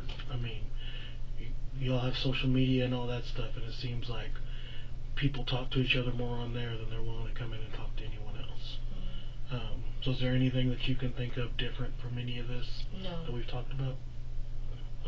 Okay. So if you just give me 1 second, I'll be right back. So he goes into the other room and speaks to her sister who's with her. I guess they were in the car together when they found him or whatever. And her sister is actually the Monique that's on Facebook that they were talking about. Get this going and get you out of here. I'm sure you're ready to go. What's your name? Aaliyah. A-L-E-A-H. Okay. So I'm sure you've probably heard we have an investigation going on right now for a missing person. Been trying to get as much details as we can. Of course, a lot of stuff that keeps coming up and other things that we have to follow up with. So, do you know Madeline? I didn't know her. Didn't know her? Okay. Did you know Mario? No, his sister's my best friend. Oh, his sister Sammy. is your... So Sammy's Mario's sister? Yes. Well, her name's Samantha Chacon, but we call her Sammy. Sammy. And that's your best friend? Mm-hmm. Okay. So how long have you known Sammy? For I want to say 3-4 years. Are you social media friends with her too? Mm-hmm. Are you friends? What all y'all friends on? Facebook. Facebook. Because Sammy's name keeps coming up a lot on Sammy Chacon. Facebook. I guess she been in arguments and stuff on Facebook over yes, this? sir. Have you seen any of that kind of I've stuff? seen all of it, but I haven't got into it because it's none of my business. Okay. Have you talked to her at all about? I was with her yesterday. We were swimming. What all did she have to say about what's going on? Well, when I picked her up, there was like a lot of cars, I guess, just leaving her house. And I didn't know, like, cause I don't get in stuff like that. So when I picked her up, I was like, why didn't you tell me that they were here? Cause now they're gonna take pictures of my car and they're gonna put me on social media, and I don't play that. Like, I know it's a missing person, but when it has something to do with that, leave me out of it. And she was like, no, F them. Like, she was just talking mess. And then I tried to get stuff out of her, but me and her used to beef. Like, we've almost fought before. So, like, I don't know if she's on that level of trusting me yet. So, like, I try to get answers out of her, not even just for the 10,000, but, you know, because, like, I feel like the girl that's missing deserves, like, we deserve answers, or her family does. Because a lot of people in my family, they used to be best friends with her, they hung out with her. So, like, I try to, but Sammy doesn't really tell me nothing. But she did kind of slip up, and my brothers and sisters caught it, but I didn't. She said, when they find the body. Like, what do you mean when they find the body, you know? So, like, I told them, well, I didn't hear it, but my little brother was like, well, I heard it. And I was like, well, I didn't. So, like, I just left it alone. But, like, I try to ask her. Like, she goes to my dad's, we drink and stuff, and, like, we've gotten drunk, and she still hasn't told me anything. Do you think she knows something about what's going on? I mean, well, that's her brother, so, I mean, I think, because I know when my brother had his accident with the girl, I knew everything, so why wouldn't she, you know? So, where'd you go pick up Sammy at? From her house in the country. I don't know her address, but I know how to get there. It's like, my dad lives on, so it's a street before. Who all lives out there with her? She says her two daughters, her mom, her dad, and Mario. Okay. But I've never been in there. I've only been in the back house. So, what time was it that y'all went to go swimming? It's in my phone. I want to say like around 7:30. I picked her up. It was like when it was still light outside, but there was no sun. I picked her up, and then we went swimming like around. I picked her up at 7:30. We didn't go swimming till like 11 at night. And what was it that you saw out there? Was it cars? I have a video on my phone, and like cars lined up leaving her house. Like, I guess they go out there every day and they protest. Where's your phone at? They took it when I got here. Okay. So if you had your phone, you could. I could show you the video. Yeah, of the cars lined up. She sent me a video. She told me to pull up in the alley, and I did. And like, there was just like people like looking in my car because I had my windows down, and people were looking in my car and stuff. So like, I know they were there for the Madeline girl. Okay. Well, we'll try to see about getting your phone for you. That way we can cover some of that. So what can you show me?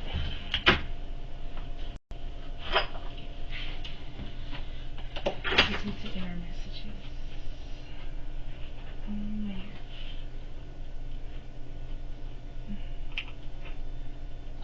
Like, I'm sorry, I'm sorry. But all those trucks, all the cars right there, they were all at her house. So they're just parked off along that road? Yeah, but they come from her house. Like, they were leaving her house already, but they go protest every day at her house. What time do they go out there, you know? Well, see, when she sent me this, that was let me see if I can, like, click on it. There's people in my crib again. So that was at 8:40. So they probably go, like, around 5 or, from, like, 5, between 5 and 7. They go to her house every day. And they protest. Did you say that you could check your phone for when y'all went swimming or something? Oh, yeah. No. We didn't text because we were with each other. But, I want to say, okay, I have messages with my mom last night because my brother got in a fight at the pool. It was around, we didn't leave the pool till 12:39 a.m. So we probably went like at 11. We were there for a whole hour. Did you take her back home? Yes, I did. I didn't take her home. I took her like next door to my dad's. So she went to a different house. Okay. So you didn't know if all those cars were still out there when you went? No, they weren't. Not no more. But I think they go, like I said, between 5 through 7. That's when they go. Like today, I'll ask her too if they went yet when I get home. Okay. Well, so you told me about some of the stuff that she's been kind of telling you, or you tried to talk to her to try to get some of that information. Yeah. So when you have a missing person case, and we're going on the amount of time that we're going on, we have to start thinking that maybe more stuff could have happened. Yeah. And it's not good stuff when we Yeah. think that way. Mhm. And it sounds like there's quite a bit of history with Mario and Madeline. Their dating history, some of their issues or anything like that. Did Sammy ever talk to you about any of that stuff? She just said that Madeline was crazy and that she would always assume stuff. Like that the brother was doing stuff behind her back. I know that the apartment and the phones and everything are under Mario's name. That's what Samantha was telling me. She said that if her brother did do something with Madeline, that he probably would have took her phone and everything away, because he owns all of that. Like everything that's hers supposedly is under Mario's name. And she was like, I don't think my brother would do something like that, but if he did, like she was saying if. And like we just always ask her questions, and like she really doesn't say anything, but she just says like if my brother did, but I don't think he would. Like those are her words, like if. So I don't know if she thinks he did it or if she knows and she's just acting like she don't when she's talking to me. But like I ask her questions every time I'm with her, and we talk about it the whole time when I'm with her. We literally talk about it from the time when I get her to the time we drop her off. Cause she was on the phone with her grandma. She's like, "Did my brother get a lawyer?" And the grandma was like, "Yes." She was like, "Just please don't let nothing happen to my brother. Please, I love my brother." Like I don't know what she meant by that. But she was on the phone with her grandmother for like 30 minutes yesterday when I picked her up. A little bit after I picked her up. So, and this is all like stuff we're talking about yesterday. Yes, yesterday. But the investigation and everything started along May 11th. Yeah. We're going through there. What about back then in the beginning? In the beginning, the very first day it happened, we drank that night, and I thought she was gonna like tell me more things, but she just, when I kept asking her, she just like kept brushing it off. She was like, "Well, he's still in the interrogation. I don't know why everybody's asking questions if he was willing to speak to the police. He's the one that called the police to go pick him up for questioning." And then she just told me that when he got home that same day, that I don't know what she was saying, like why she brought that up, because I hadn't even said nothing. She was like, "But we did go through his truck, and I didn't see no evidence in there. Like, why are you looking through his truck the same day he gets there?" Like, it didn't add up to me, and it bothered me, so I just left it alone. But she said that when he got home, that she went through his truck and everything, and there was no evidence in there of him hurting Madeline. But this was like, I guess, before the police questioned him, or I don't know if it was after or what. But she said that she went through his truck and she didn't see no evidence of anything. So my dad asked her a question and was like, "Do you think he probably, if there was no blood involved, do you think, who was it?" No, it was my brother. He was like, "Do you think he strangled her?" And then she was just like got quiet and she put her head down. She didn't really say anything. Why did she say why she would go through his truck?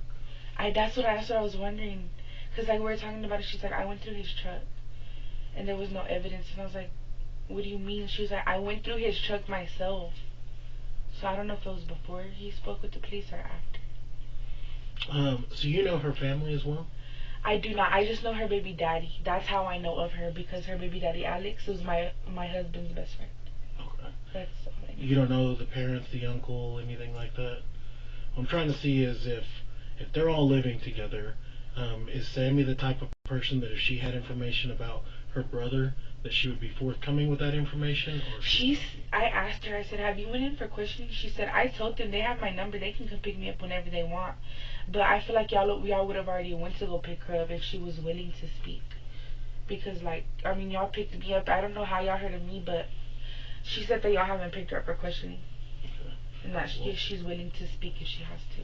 Well, we get different information, different names come up, and all of that. But we were told somebody that goes by the name Monique. That's me. Yeah, that may have some information as far as the body being hidden, or that you actually saw the body. Not yet. If there is a body and if she's dead, not yet. But I feel like Sammy's starting to get comfortable with me because I've been picking her up, like not almost every day, but like when we drink and stuff.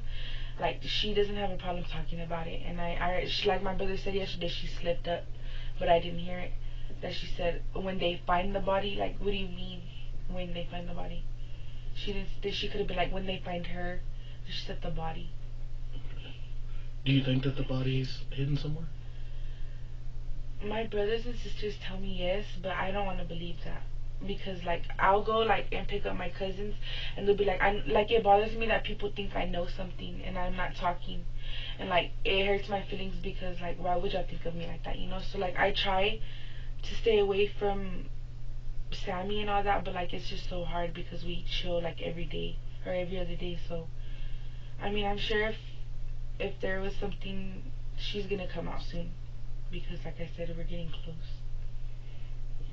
So she's every day since this has come up, she's been talking to you about it? But I haven't chilled with her every day. I've only chilled with her twice. The very first day it happened, and then yesterday. But we text every single day. What other kinds of stuff has she been saying about it? Just that her brother got a lawyer, and then she just always talks about how, oh, this is what she says. How did she go missing from 11 to 1:30 to 2:30? And then she was like, how was there no clothes description if somebody went out to eat with her at 11 and dropped her off?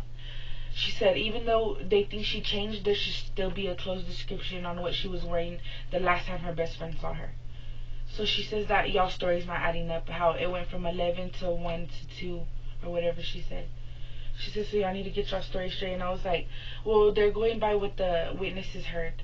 Like, they don't know. And then she's like, yeah, but still, there's no clothes description. They don't have their timing right. And then she showed me her brother's location at 12:50. But she didn't click on it. She was like, look, this is where my brother was at 12:50, but I didn't look at it. I just saw, like, the you know how when you have iPhone, you could drop your pin? That's all I seen was he dropped his pin to her at 12:50. Boy, that seems a little suspicious. That seems like some type of a digital alibi there. 12:50 when? The night that it happened. But I didn't. I mean, I can like show her today and see. I can be like, well, what was the pin? I wasn't paying attention because we were drunk last night. I was like, I could just be like, I wasn't paying attention. And what was she trying to prove with showing you That the pin? I don't know. It just came out of nowhere. She's like, look, this is when my brother was at 12:50. Like, I guess saying that he was nowhere near the new Palladiums. Okay. Anything else that you can think of that she's talked about regarding all of this? It's just that y'all need to get y'all story straight.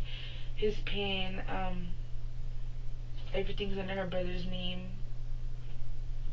Oh, and then she said that her cousin, that the reason why y'all have footage of him leaving the Palladiums is because their cousin Donnie lives there, or Jonathan. So that's why he was leaving those apartments, because their cousin lives there also. Anything else you can think of?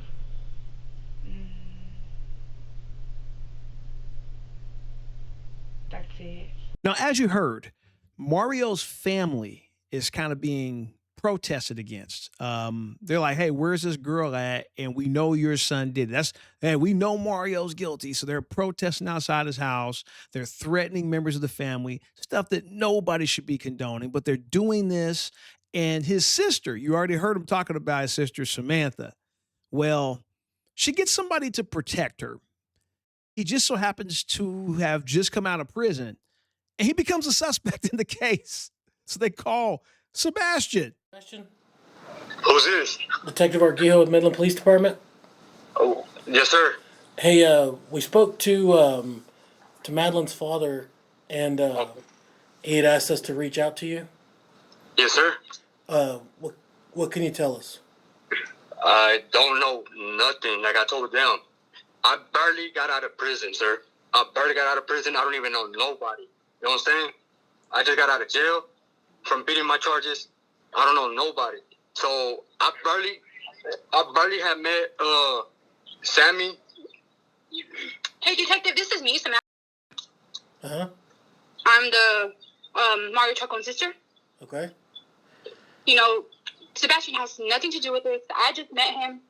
All he's trying to do is just watch over me and everything because I've been getting calls, messages saying that they're going to kidnap me because of Madeline.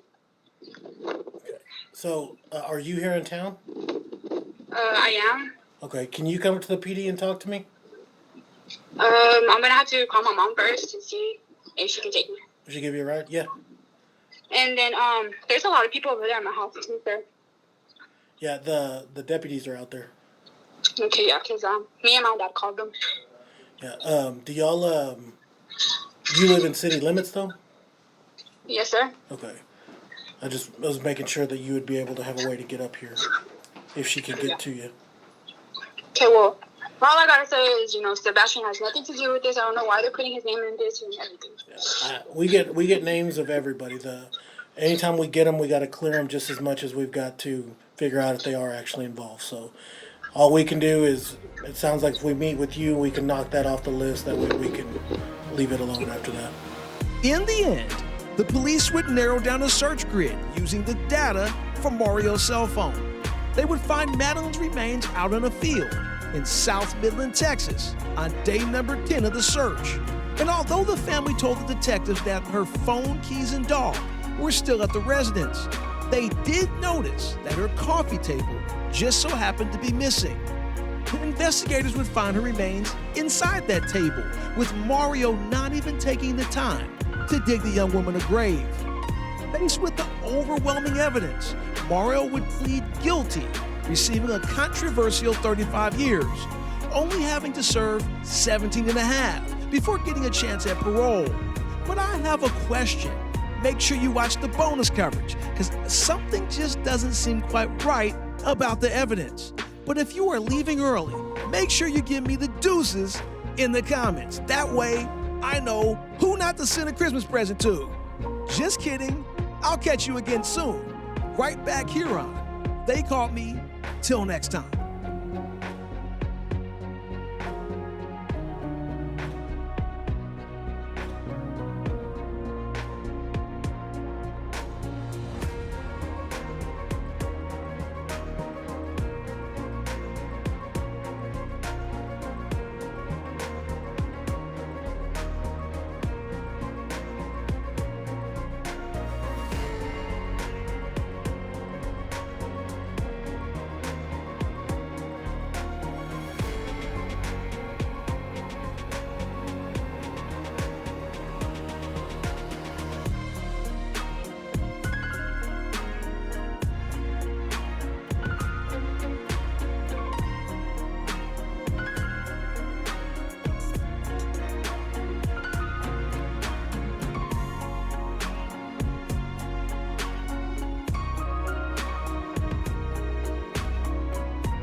What's up, everybody? Thank you for dropping in. I appreciate you hanging in for the bonus coverage. There's a couple elements of this case that I'm not so sure of. I mean, one of them is not a really big deal. The other one, I think it is a big deal. So the first element is the two girls. One of them, the Annabelle girl. I didn't put her last name out there. I didn't show her face, so she can leave me alone. There's a million Annabelles, but this Annabelle girl, supposedly on day number 7, knew about where Madeline was. Okay. According to this Samantha woman that says her daughters told her that this Annabelle girl said she's buried somewhere, she's out in the field or whatever. And they denied it. I don't know, man. Some really specific information that they knew there. You know, it's like, hey, how did you know that? I kind of have a feeling that Mario told one of them, maybe while they were laying in bed or something. That's just allegedly. Maybe while they had a little pillow talk or something. Maybe, possibly.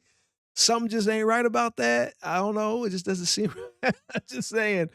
Kind of hard to know that kind of information ahead of time before they find the person. But the big thing is, the really big one that's got me that I don't buy.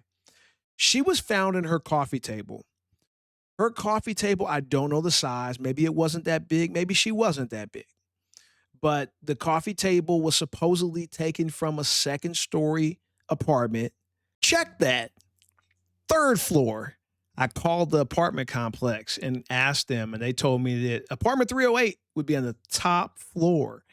Now, I should have asked him. I didn't. If there's an elevator, maybe he scooted into the elevator, or maybe he carried it down 3 flights of stairs. I don't know, but he supposedly did that himself. What do you think about that? Back to the video. Downstairs, put into the back of his truck, and he did it all himself. Somehow, just saying. I don't know. Now, I don't want to throw around accusations because we saw his friend talk. I got a few interviews I didn't play of his family members. But I don't know, man.